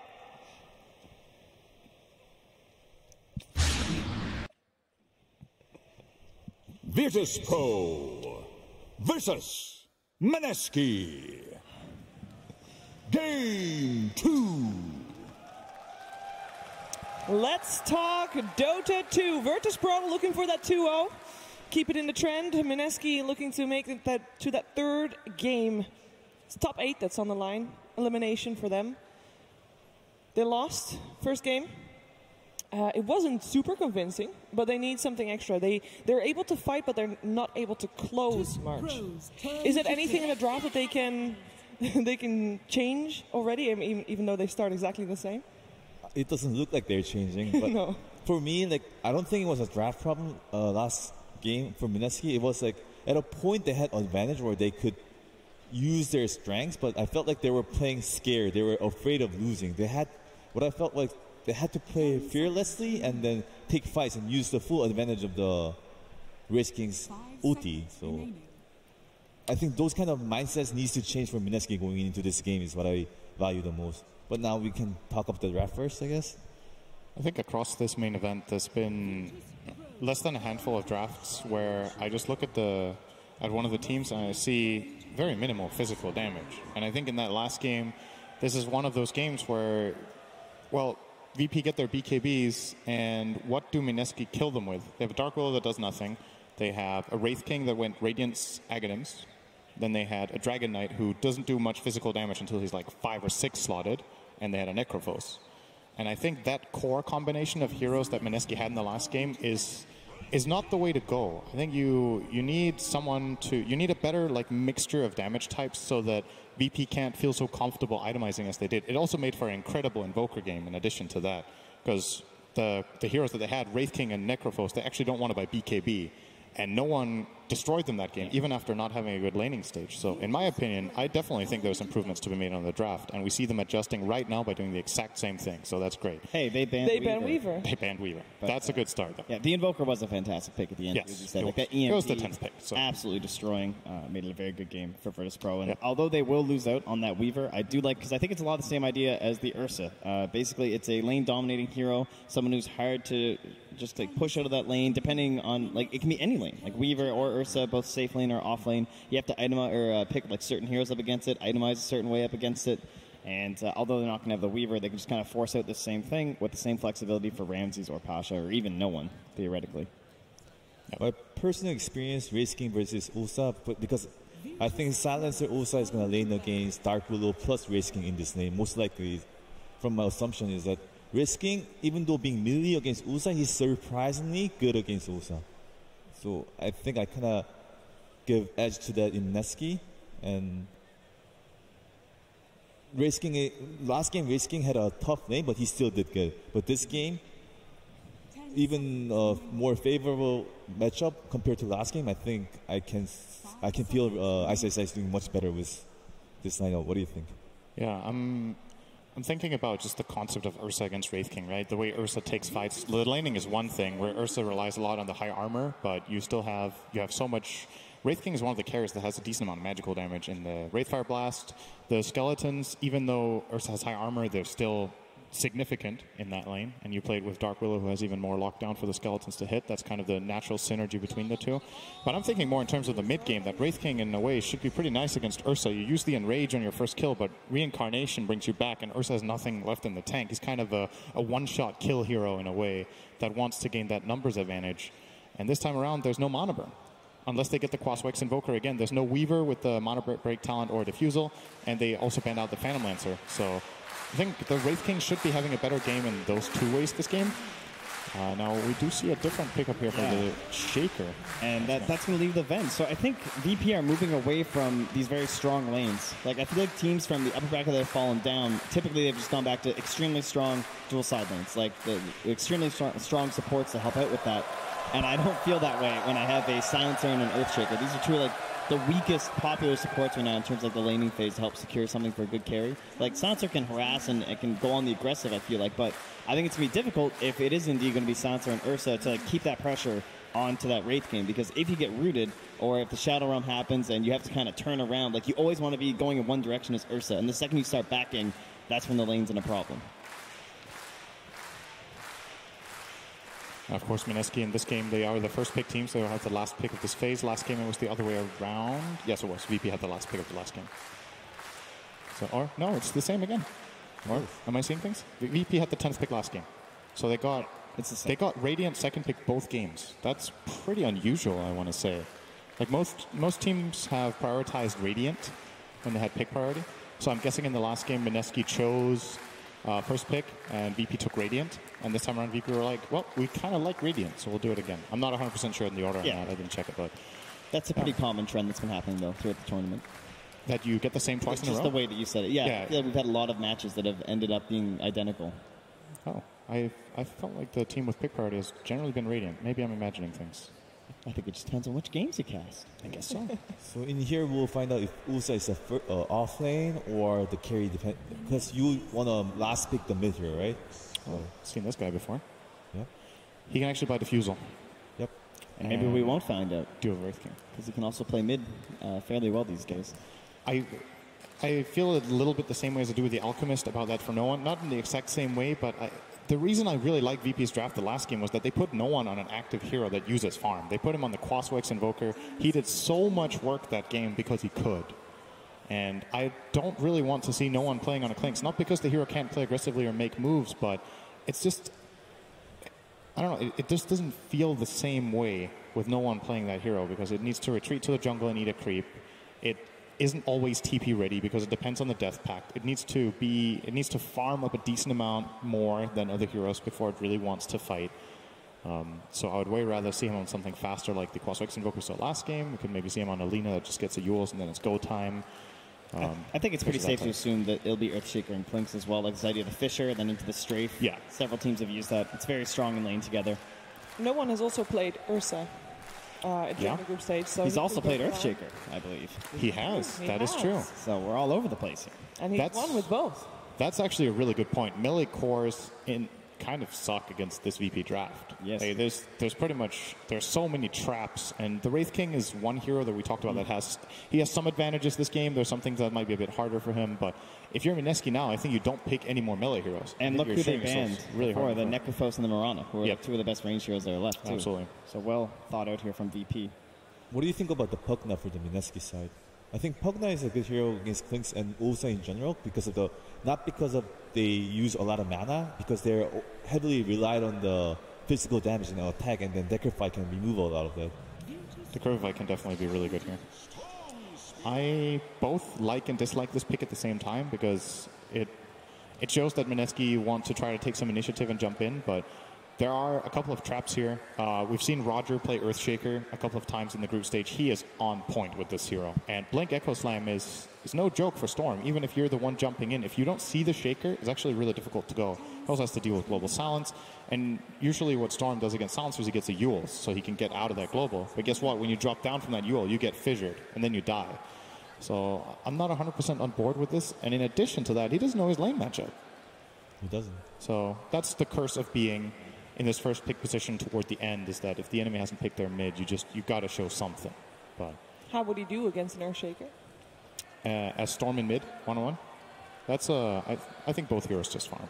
I think Storm might be happy with that matchup more than against other heroes. But Shaker's still farming. The Huskar being still in there, like one of those heroes. There are a couple of picks that are dangerous. I think you can put Clinks against the Storm Spirit, but I think you want to put it against the Wraith King the most at the moment. Yeah. And then, depending on the Mineski's safe lane, I don't know what it is, but Usa against Storm is fine too, but I don't think you really want to do it. But we've seen Weehaw for Pain play the Ursa mid against Storm 2 or 3 times this tournament, I believe, and all of the time Storm was fine. And so the logic is obviously Storm. Well, in order to get CS, you generally need to walk in and use the Static Remnant, and that's when Ursa can punish you really hard. But if you're really good at manipulating the creep aggro, you can kind of generally pull them somewhat away from the Ursa and just take CS at your tower. Ursa poses no threat whatsoever to your tower, so you're okay with going jungle a little bit when you need to. So I would not advise that as an option here for VP. It doesn't seem to work very well. How greedy do you think Mineski can be here in terms of their safe lane? Do you think it has to be someone like they're banning out a Venomancer from Virtus Pro, so they're worried about someone who's extremely strong in the lane? Like you hark back, some teams might want to go for like a Drow here, but it's unlikely they'd be able to get away with it. It looks like. Yeah, I don't think Drow against Clinks is good either. Too much gap closed. I mean, there's Earthshaker too, but Strafe ruins you as well. It's pretty tricky. I'm not completely sure. I'm wondering if Mineski are actually considering putting the Wraith King position 1 this game. I think that would be a mistake. He's played it a lot, though. Yeah, now that we've seen the extra 2 picks from VP, after the first phase, we kind of like Necro or the Wraith King a little bit more this game, but now it's starting to look difficult for Wraith King to truly carry the game. So it feels like they need that perfect win condition hero. Something is kind of feel like Mineski will maybe, I said it last game, might fall back on a Spectre here, but they would be picking that into Ursa and Clinks. Oh, it's banned? Oh, I didn't see it. They banned it themselves. I mean, is this an excuse for Mushi to play Medusa? Have we found it? It's the last game at TI. That actually doesn't sound that bad. Oh, and it will be the Troll. I don't like this hero very much, but... that is the crowd, apparently.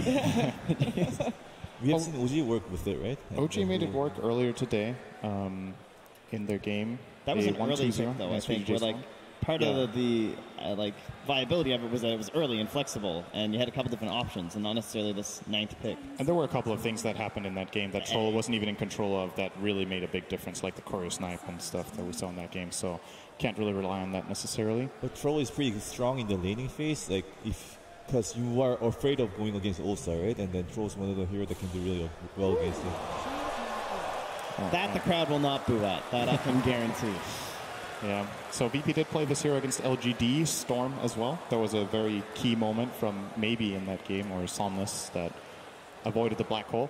But for Troll Warlord, I feel like this matchup, it's a bit weird, right? Because in lane you're okay, but later on in the game, the black hole's a problem. Pasha wants his revenge. He does indeed. Game 2 around the corner. There's a lot of things to know, a lot of things to look for. Nahaz, what are those things? Yeshiver, VP have rolled the dice here with a first phase Ursa in their draft. Ursa is only 5-12 in the tournament when picked in the first phase, 14-12 in all other games.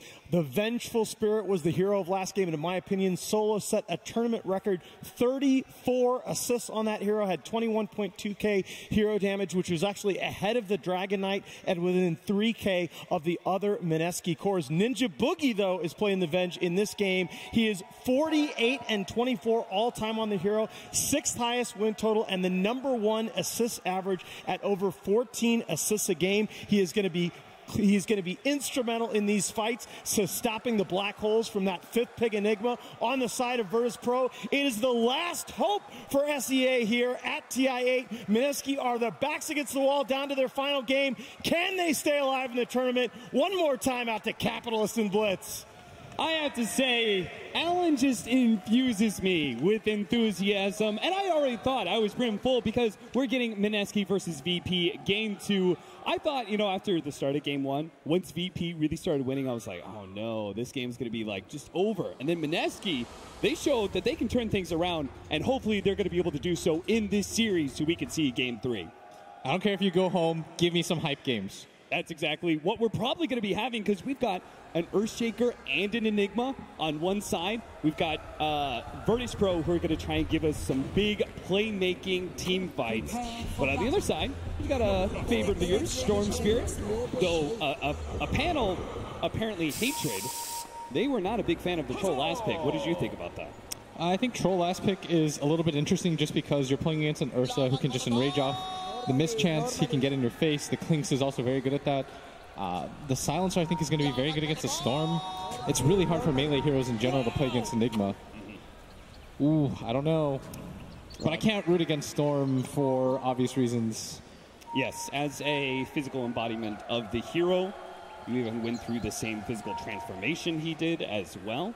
I understand that you've got some significant biases going into this game, but it seems like we're not going to have any early action here. Both teams kind of trying to scout out. We saw Roger being able to throw down a ward to block the pull camp, which is probably really important for this off lane of the Earthshaker Enigma.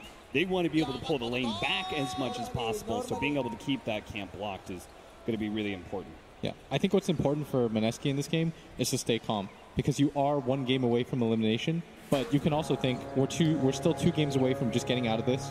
We can knock out the favorites. You needed 2 wins anyways. Ninja Boogie, they plant a trap. They're going to be able to come in from behind and catch Solo, and that could be your first blood. It's Ice just needs to be able to get another swing in, but Solo, he may have regened up too much. He's going to be able to eat through the trees. You got to juke the other stuns. He managed to juke up the stun for a second, but it's still going to be found. That'll be your first blood. The bounty runes, though, 2 already picked up by Virtus Pro. Mineski did get the other 2, so it's going to be an early advantage for Mineski. And our third man in the sky is going to be Pimp Knuckle once again for this game. VP, he did not miss the first blood. Indeed. Good job, Georgia. What is this lane? It's going to be a Silencer Ursa versus Wraith King Dark Willow. I feel like any of these off-laners with the stun combined with Dark Willow are really tough to be able to play as the 5 position in lane. It feels like the support really just can't be out of position ever. Yeah, we saw that in the last game where it was quite hard for the tree to do anything, but we saw the purpose of Roger as the game went later. And I think they're willing to trade that a little bit. What do you think about this mid matchup? No one is putting so much pressure on Moon Storm Spirit right now. Is this a lane that Clinks is supposed to win? Yeah, handily.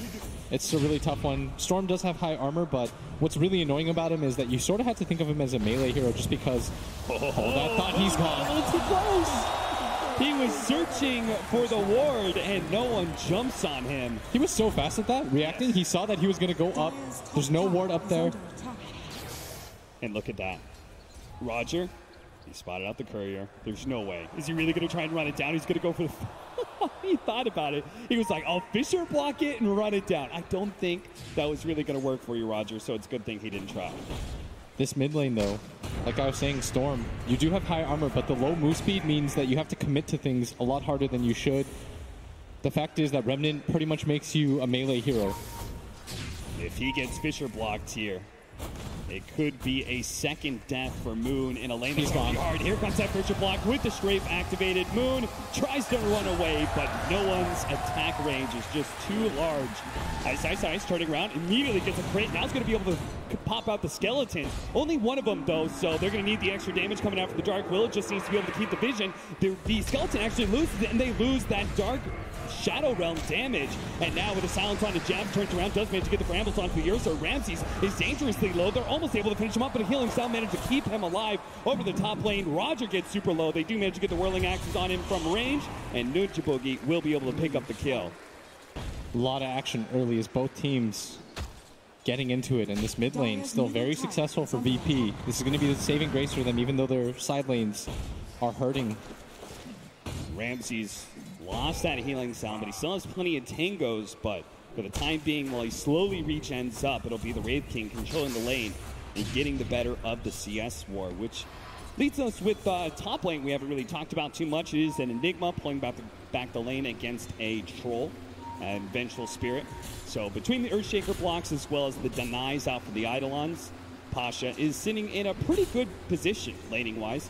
He's got the creep equilibrium in his favor. As long as he doesn't feed away too many Eidolons. Attempts to go for the deny. Mushi, though, already had the miss percentage chance on him. Managed to get a Fissure onto Ice, eats through the tree to open up the path to safety. This Pasha, 11 denies in this top lane. As much CS as Mushi has, as long as he plays this passively, he's going to win this lane. As you see, he's already got the level advantage. This is the benefit as an offlaner. It's that Pasha, his laning phase, he can't really kill anybody, but he's going to be quite annoying. This hero requires a lot of items, but it's awkward because you can't make plays around the map. You just have to sort of farm for yourself. Yeah. And his Vengeful Spirit didn't really have much of a job. Finally did manage to find the ward and goes for the pull, which will really help out in this laning configuration. Roger trying to protect that double damage rune. Moon is going to be the one to get it instead. Now, looks like he wants to just... Is he just going to go jungle? I don't really think he's trying to put in the resources to find the Earthshaker top lane. Pasha slowed down. There's going to be the Malphite on Bushi, though, and won't really be able to catch him. Oh, look at Roger. He's going to go for this play right now. He's loaded up the enchant. Moon, where are you going here? He can get the Fissure block. He's got boots and a windlace. He may be able to run him down. Moon's right now pinging to be able to get some help. Oh, he bought his bottle. And will be able to get the regen out, so Roger gives up on that kill. He's still kind of holding the area, but Moon's going to be more than healthy enough to survive. So he just read the fact that Storm Spirit, his lane is just gone at this point, right? Klinks just seems to dominate the mid lane, so now Roger's just trying to keep the Storm Spirit down even inside of his jungle. Bounty runes picked up by Roger there, so VP do manage to get 3 out of 4. So not only does it seem like they're winning the lanes because they've got the top 2 CS on the board right now and a lot of denies from their off-lane Enigma, but they're also getting better control of the map via the bounty runes, a large part thanks to Roger. He's just freed up to rotate as much as he wants. And Roger's just walking back and forth. Still only level 2, but he's putting significant pressure onto the Storm. Doesn't allow him to play a Shrine. Can't really go for the bounty runes himself. It's not a very easy game for Moon to play, so he's trying to recover in the jungle, but the jungle doesn't really give you the same XP it used to. Right. Getting level 6 isn't going to be easy for him, and that's just going to allow this Klinks to further snowball ahead in this game. This is a siege wagon coming in. No one certainly could take that tier 1 tower. This top lane rotation, Pasha. The Eidolons are thinking about it. So maybe they will try for the dive as the creeps are going to tank up the tower for them. Pasha slowed down by the whirling axes. Now the wraparound from Ninja Boogie able to land the stun. Immediately there's double TPs coming in. Pasha will still die in solo. Well, he actually gets into the tree, so he's going to be okay. But a hasted up Moon's might be able to help out to be able to get the kill onto Roger. He throws down a ward into the high ground, manages to get a 3-man Fissure off of it, but Moon continues to get him slowed down more and more. Will be able to pick up the kill. So a very fortuitous rune for Moon, who really didn't have much of a mid-laning phase against no one's Klinks. Definitely needed some sort of pickup like that. And that's a very good rotation. It comes in with the catapult. But unfortunately, when you're playing against an Enigma, he's going to convert it almost immediately when he comes back alive. Dire's middle tower has fallen. And mid tower falls at 7 minutes in. Mid Klinks between the Ring of Aquila, he's got that that minus armor orb as well, and then the Searing Arrows. No hero lane just means he's able to take that tower super early. Ice. It's not level 6, so he's got to be a little bit careful here. Almost got sandwiched. Ice will pull the creep wave right next to the tower and see if he can get the creep wave right in front, so he doesn't have to worry too much about overextending himself. And jabs. Does have the clarity running. He's got full mana. No one thinks twice about it. And instead, it looks like he wants to run to this bottom lane. Stun onto Ramses, blocked in by the Fissure. Ice did not have that reincarnation, and he has nowhere to be able to run to either. Pops the skeletons out. Ramses kind of stuck here underneath the tier 1, but no rotations from Mineski. Dark Willow's trying to take over that mid lane. The Storm Spirit is too busy jungling right now, so there's just no rotations possible. Yeah, Storm right now is just a liability. Maybe with the level 6, he can actually kill Ramses super low. No one is nearby. Ramses pops the enrage. That buys him a little bit more time. Moon's going to commit more and more. Now he's going to be low on mana. They turn with the help of no one. They baited Moon in and will be able to get the kill while Ramses still survives. That was patience from Virtus Pro. They knew exactly what they were doing. No one just waiting and biding his time until Moon ran out of mana. Moon way overcommitted for that. Onto the Ursa, who is enraged. The rest of the team from VP was there. He has to anticipate some sort of rotation especially with the Klings taking his mid tower so early on, it frees up no one to go anywhere. And you see that early abuse as Roger. He did run past the sentry, so Mushi is well aware that he's here. Just going to farm up the jungle camps. Pulls for himself to try to secure a little bit more safe farm. Now, Mushi shouldn't be too threatened by an Earthshaker solo, but with Pasha having level 6, the two of them absolutely could kill Mushi, and that's why he's playing pretty far back, doesn't want to get Fisher blocked. He's got 900 HP, a 1, and he's under his tower. Yeah, that's a tough kill to get. If anybody TPs on the side of VP, or from Mineski, it would instantly turn things around. And that's why we see heroes start to filter in. Ramses is up here too, though. Just running around with phase boots. Doesn't even wait for his blink dagger before he starts rotating. That's kind of curious. It'll be the Klings who takes over the bottom lane now. Ramses going to have the curse crown placed on him. Now he can enrage it. Chooses not to. Now they get the magic missile and just blow him up real quickly. Ramses didn't expect that, but fortunately the stun fades. He gets the enrage. Oh, man. He'll be able to get away. Bottom lane, Ice. Managed to get the skeletons out with a Wraith Fire Blast onto Solo. It's going to try and trade out 1-for-1, but he's just not going to be able to do it. The damage doesn't happen fast enough, and that's going to be intelligence lost and gains for Solo. I thought that the fissure pathing actually messed him up as a long zip. Moon. Apparently, he's just a big fan of heavy commitment. This time around, he gets the kill and gets out, though. Jabs running in. Pasha thinking about the black hole. Does throw it down. Going to be covered in it. Not really going to be able to get away. As the Shadow Realm fades, he will be able to get that one damage, and one last shot is going to be enough. Tried to go for the Bound Rune. Pasha sees the free kill and says, why not? You're not going to have a better opportunity for a black hole anyway. Ooh, that was scary. Pasha would have been real sad if he doesn't pick up the kill there. You know what's really cool is that Roger rotated around so much. And this whole moving the Ursa around the map now means that Roger can take over the middle lane because Klings is going to be chilling out bottom, where he's been trying to pressure the Wraith King, get him some damage on the tier 1 tower as well. They're giving Roger an opportunity to get back into this game.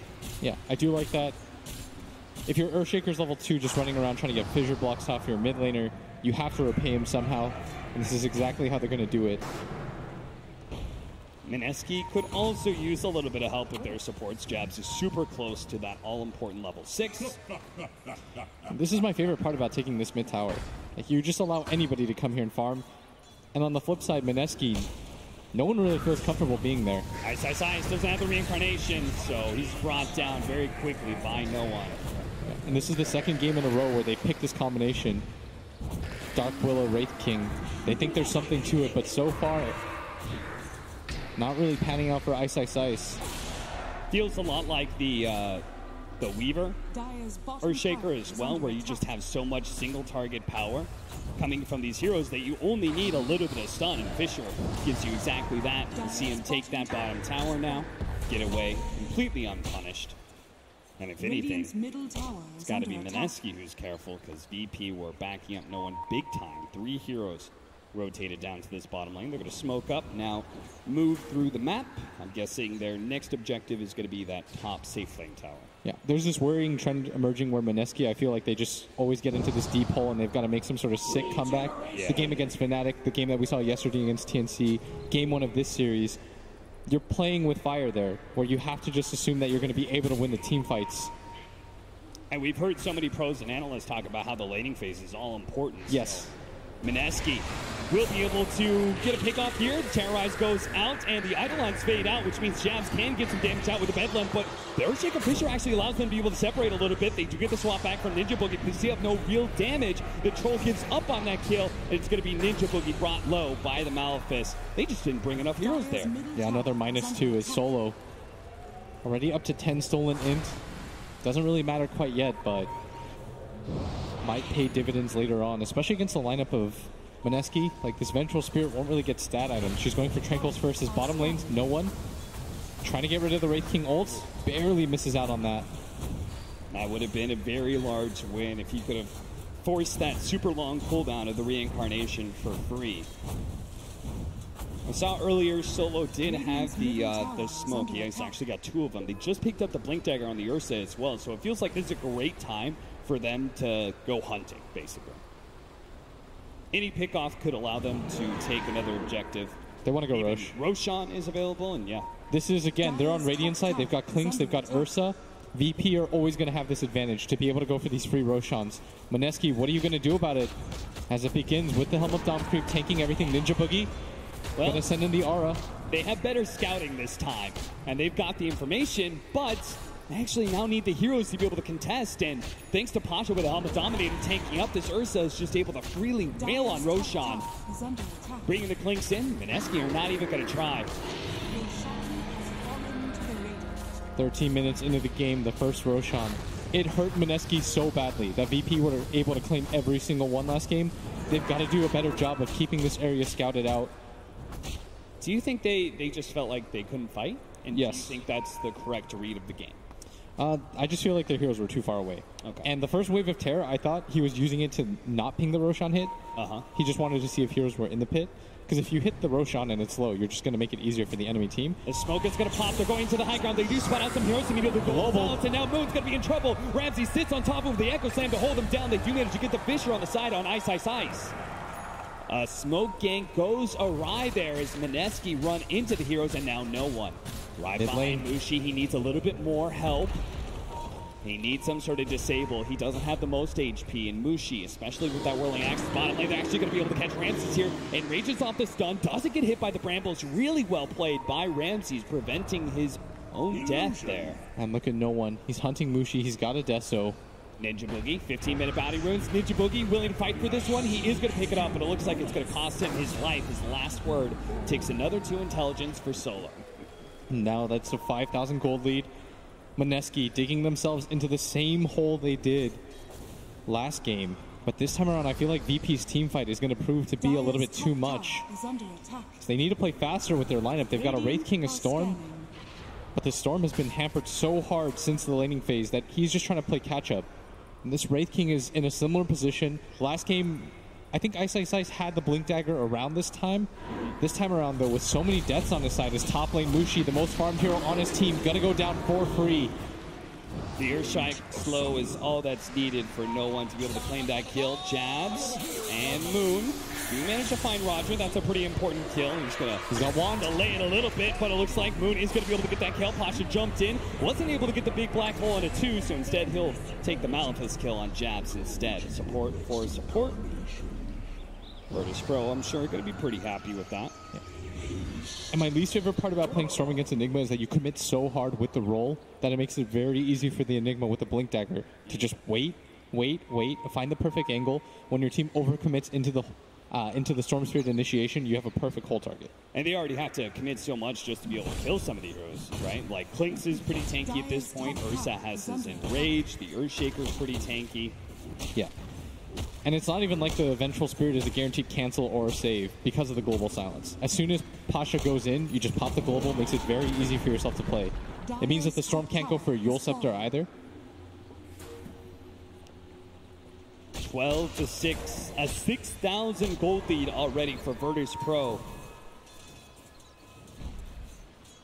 They're just losing more and more room on the map as his top lane going to get pressured up by this Ursa. He's got a Blink Dagger and Aegis. Doesn't look like Mineski want to defend this. Instead, they're going to go for the bottom tower trade. That's fair. If you don't have your Blink Dagger yet, sounds like you should be willing to trade out towers. As you take that tier 1, giving up their tier 2 in the process. The Blink Dagger is coming in soon for Ice. He just needs a little bit more gold, so will that be finally time for Mineski to start making some moves? I feel like you need a little bit more than that, but I don't know how much space it's going to give you. As Moon is going to go for the Yule Scepter. The rough part about that is, yes, you can take off the Global Silence, but if you just get Black Holed into the Global, it doesn't really matter. It's going to Moon's going to have to play perfectly. That's pretty much his only solution. He's going to have to play scared of Global Silence, an instant Echo Slam, a Black Hole at any point. Back later, he's going to have to worry about this Ramses, who's already got a Basher. Later, it will be an Abyssal Blade. Solo runs away from the skeletons. Look at Solo. He's even building towards the drums. That's how you know a team is very flush with gold, has a very successful laning phase like that, when even the 5 positions can look at some other item than upgraded boots. Yeah, I'd like to see Ramses push out this mid lane because he does have the Aegis and they're not going to want to go on him and connect to the rest of your team. VP, they're starting to play faster and faster since last game.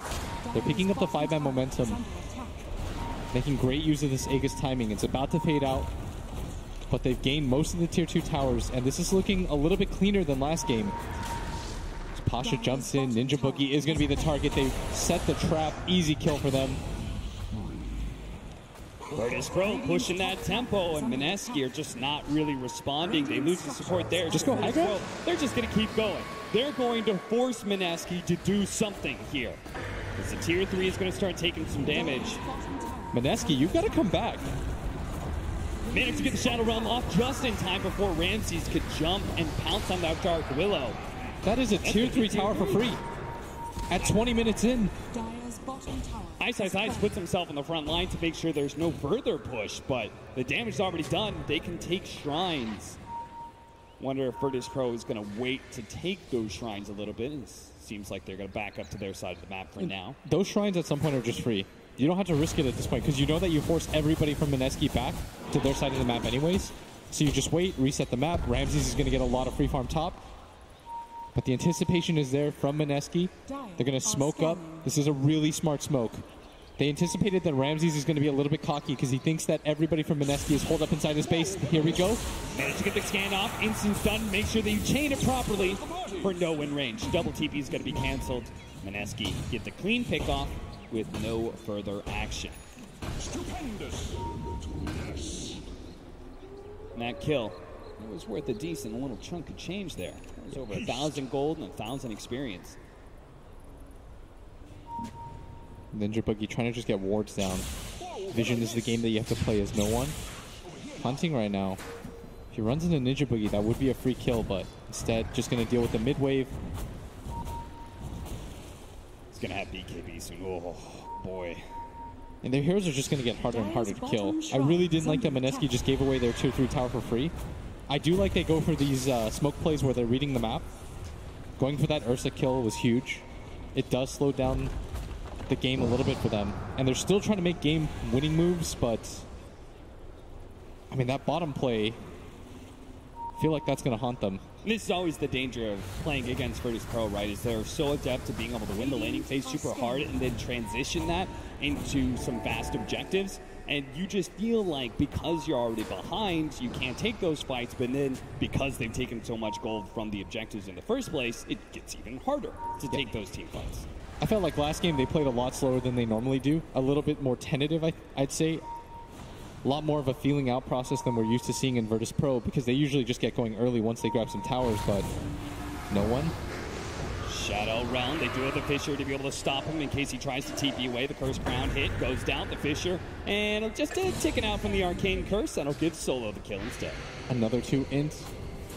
Just racking it up. 18 intelligence is what he's stolen so far. Immediate smoke up because they didn't blow anything big for that. So they still have Black Hole, Echo Slam, and they see a victim in Ninja Boogie. Range's going to jump forward. Still, all their cooldowns up so they can keep on fighting. Ice just trying to farm Ancients nearby. Solo going to run into him, but Solo is not a free kill. 1100 HP, has infused raindrops, has a magic wand. Oh, Roger with the smoke and blink dagger. He's hoping to be able to catch Mushi. Because all Mineski's doing right now is just split pushing with the Storm and the Troll. Yeah, but at some point you have to fight.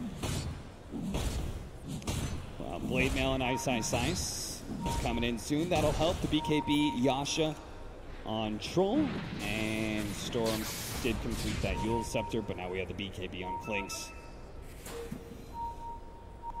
Game 1, that was the turning point for Virtus Pro. It seems like in this game 2, it'll be the point where they put their stamp on this game unless Mineski can get a big smoke gank and smoke pops. They don't have any detection. And they're going to jump in. The Terrorize is going to be able to come in, grab some of those heroes. Echo Slam immediately comes out, and the follow-up, they manage to get the stun onto the Storm Spirit. And Chant Totem hit as well. Man, Moon has got to be able to get out of here with the BKB. Pasha, he's got the hole. Black hole, locked in, managed to get the swap in. Big time hit, managed to get a bash onto that Cling, slowing him down a little bit. Troll, he's being able to control him up, but finally managed to get away with the invisibility. And again, they just don't have the vision. Mushi's going to take out from the last word. Moon has no HP and only a little bit of mana, but it looks like Mineski is still one fight, and they're going to be able to find a fourth hero in this. Roger blinks away right before the wave of terror. A long jump. Moon is just popping a shrine. No one. He sees him. With the Fissure, no one, just by himself. He didn't even need the Fissure to claim the kill. Recovers that team fight just a bit. They kill both of the big cores of Mineski, and now with that damage gone, they want more pickoffs. The threat eliminated. They only see Squishy supports. Ice tries to come in, immediately dies. They do have this Dark Willow with the Bedlam, might be able to kill the Clinks, but Roger hits a beautiful stun. They see him for a moment, but the Shadow Realm has already faded, so instead they're going to have to try and get the kill on Roger. Miss out on a Clinks, which would have been a huge bounty for Mineski. Ooh. And Mineski are the kings of making awkward fights look good. As I felt like that was an unwinnable team fight for them. But the way they jumped it, it created so much chaos. They sent Ice straight down the middle. VP didn't really know how to deal with that Wraith King. He was very disruptive in that fight. The global silence was used a little bit early as a result. Also, the way they start that fight, right? Ice, blink stunning. You've got not just Strafe, but also BKB that you can pop on this Clinks to be able to dodge that. And Ninja Boogie, unlucky, but is going to find it with the second ward. As we're going to see the team fight again. No one gets jumped on. That forces the reaction from the enemy side. When they get that initial stun, the follow-up Terrorize is always there, and that looked great. And then we had that black hole coming in from Pasha as he tried to lock down the two big cores, but Ninja Boogie really on point. Was very patient in his positioning, just sat back the entire time. And that ends up giving Moon a free kill as a result. And Ramses with no BKB cannot fight. And it could have just been a 3-for-1, but they just overextend a little bit too much. And now it's 4K. And just imagine if they had all backed up together to Shrine, and Moon doesn't die by himself. I felt like the problem for Virtus Pro is that they overreacted once the jump in came onto no one. He's got a BKB. He's got a lot of HP to work with. He's not going to go down easily. He can strafe. You don't have to use both the global and the Echo Slam as a defensive measure because it means that your hole is going to be ineffective. Right. They do have a decent pickup on Mineski, the Blink Dagger for jabs. So now we can jump in and immediately start getting some damage on one of these heroes in the back line, like the Clinks or Enigma. Even Solo would be a free kill for him. But then you look at Virtus Pro's side, and they just get tons of items. BKB, don't give up this Ramses, Roshan. as well as Pasha. Don't give up this Roshan. You gave up so many in a row last game. This has to be like the 5th Roshan in this series. Is so good. They do manage to jump in with Ice. He has Reincarnation as well as Blade Mail. So he's making himself a target, making so. Whoa, jabs. He just managed to blink in, goes for the Bedlam, almost killing Solo. He wants to be able to take out this global silence, but he does so, but trades away his life. No one. Finished off that Reincarnation. Ram's going to jump in, going for Mushi, the long jump in for Moon, but he's delivering. Oh, the Echo West! Away from the Echo Slam, now the Black Hole, locking down the Vengeful Spirit, who managed to get the swap away onto Mushi. Oh, Moon. Roger's gone. Hit by this one. They do manage to take down Roger, but here comes no one in Ramses. Can Moon actually... Here's the sandwich. No mana whatsoever. Ice doesn't have a second life either. The Blade Mail will not stop no one from claiming that life. And that fight started disastrously for VP as the Echo Slam completely whiffs. They lose Solo, and the fight still sort of goes their way. They even use the whole Solo on a Ninja Boogie just to stop the swap. And they're going to go back into the Roshan pit. What's your response, Mineski? You've got 2 heroes here. The instant buyback from Ice. I really like that they're just not giving it up for free. You have to play around this one, but they're going to walk in and be disappointed as the opportunity doesn't exist for them to take it themselves.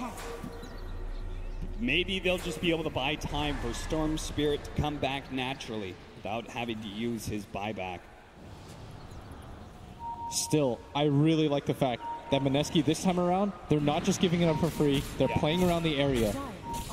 It seems like VP, we saw how they sped up the game a lot faster than Game 1. They learned from their mistakes, and it seems like Mineski are doing the same thing. Mineski knows that every single time that VP grabs one of these Aegis, the cheeses, it resets the game in their favor. As they're going to walk in Ramses. Gets caught. They know he's in here. Ice. Later, doesn't get the blink over. He didn't blink into the pit. Blink to the side there. A little bit curious, and now they kind of have to reset. Ramsey's going to go for the fast kill with the enrage. They do manage to spot it up, but it's a bit too late for Moon to try and jump in. Now Ice is going to be spotted. He's slowed down by the Malefit. Doesn't have his ult. Doesn't have his ultimate. It was just coming up. Roger comes in with a Fisher. BKB activated. Managed to get the bash from Ramsey's under the troll. He's going to turn and fight Ramsey, take away that Aegis. At the same time, they did manage to finish up the Enigma. Mushi trying to track down Roger. Meanwhile, Ramsey's magic missiled up. No one's going to help him take down Ninja Boogie. The Terrorize comes in. Does manage to get the clinks. He just took away with that jetpack. He has no HP with the Bedlam. They almost keep touched the Chief and BKB. He turns, kills the support. Now Moon, he's got to get out of here. He is on 700. He's gotten bashed. He's gotten bashed up. He has to jump away 4 HP.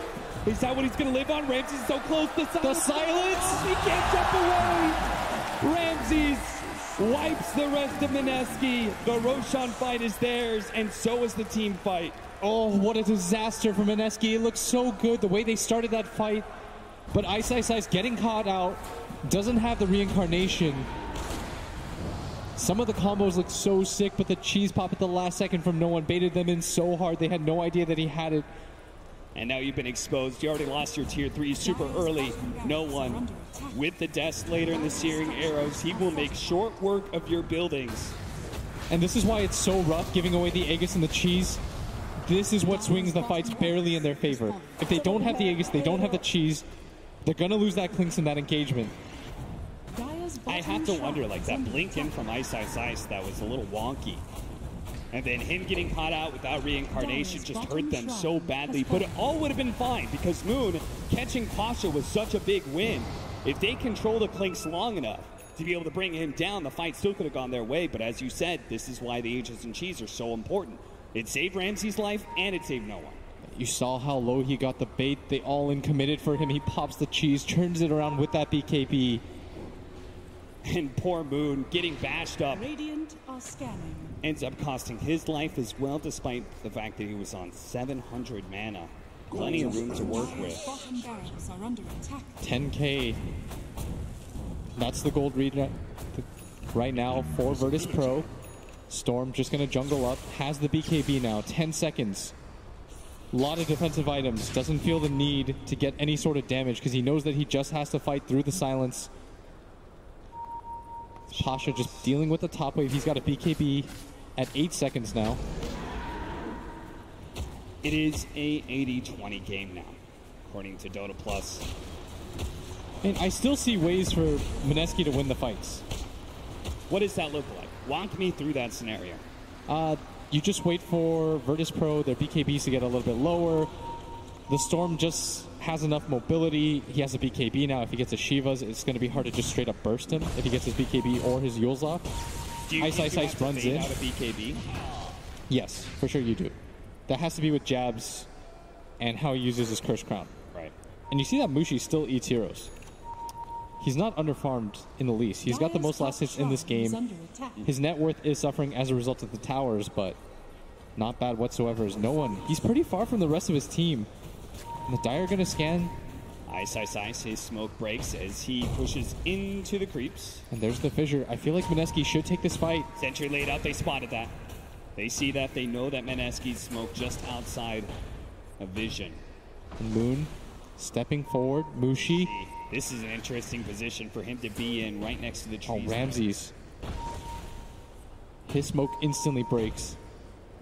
They are daring Mineski to jump onto Pasha. Trying to set traps both sides. Ice. Lingering forward. They don't know how close they are. But bit by bit, their shrine is going to go down soon. It's Pasha. Stepping forward for half a second. Mushi still holds that position from behind everybody, and they're going to run into each other. Not trying to be able to communicate. They do manage to get the swap back, and the Dark Will is already dead. But at the same time, Pasha's gone. Got cleaned up by Mushi so quickly. Ice with the second life. Ramses pops his BKB, and he just fights and turns. Kills Mushi. Now they're going to be able to catch Ice from the second life as well. Mineski just caught out on all sides. The initiation onto Ice forces Mineski into action, and they're just not strong enough to be able to kill more than Pasha. And the Enigma instantly goes for the Boots of Travels. He's got the buyback. They're trying to play for the win right now. Going for the tier 3 tower. VP They smell blood. 4 heroes down still for Mineski. It's just the Storm. Moon gonna try to wait for some reinforcements. But the first set of racks are going down. VP are marching their way towards the second set. They were the last. Oh no! The Abyssal! The Abyssal blade, no!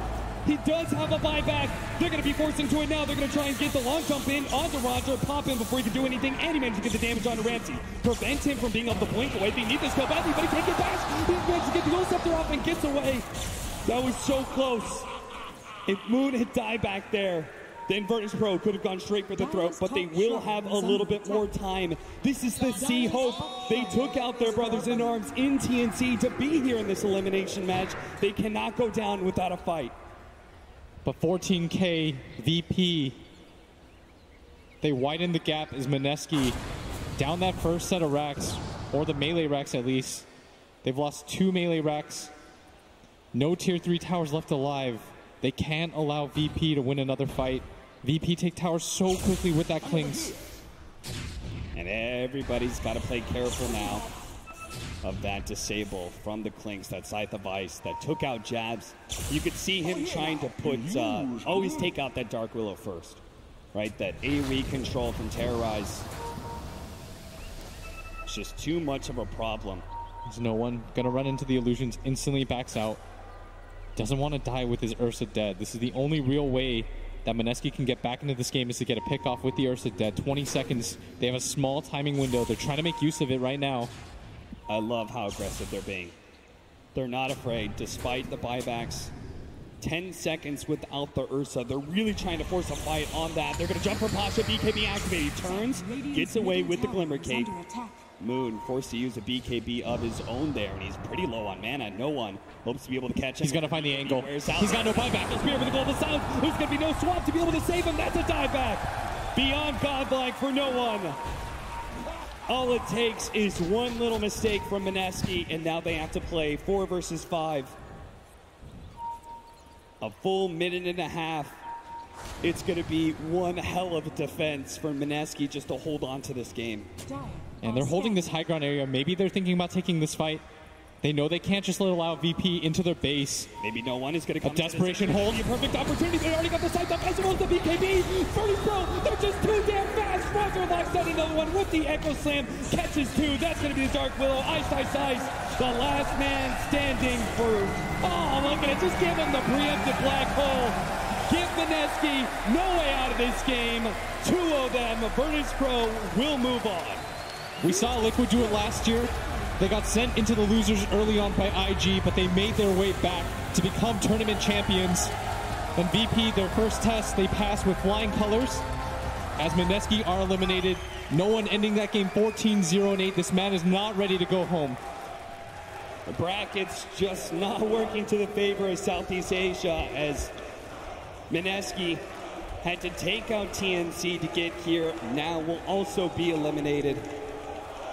So we say goodbye to them. Virtus Pro, though, I mean, they came into this, they were like the tournament favorites. So many people, Virtus Pro was so dominant all year long that everybody favored VP to be one of the top 3 teams here at this TI. And the early drop to the lower bracket and their group stage performance as well, I know came to a surprise to many.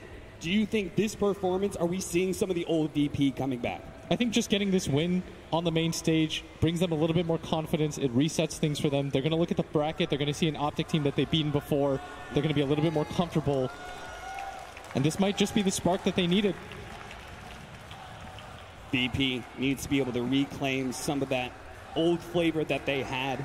They love to be able to play all loose. And now that they're in the lower bracket, maybe they've found their way. We'll see whether or not Virtus Pro can keep on moving forward as they do here against Mineski. We go to the analysts now. Yes, thank you very much.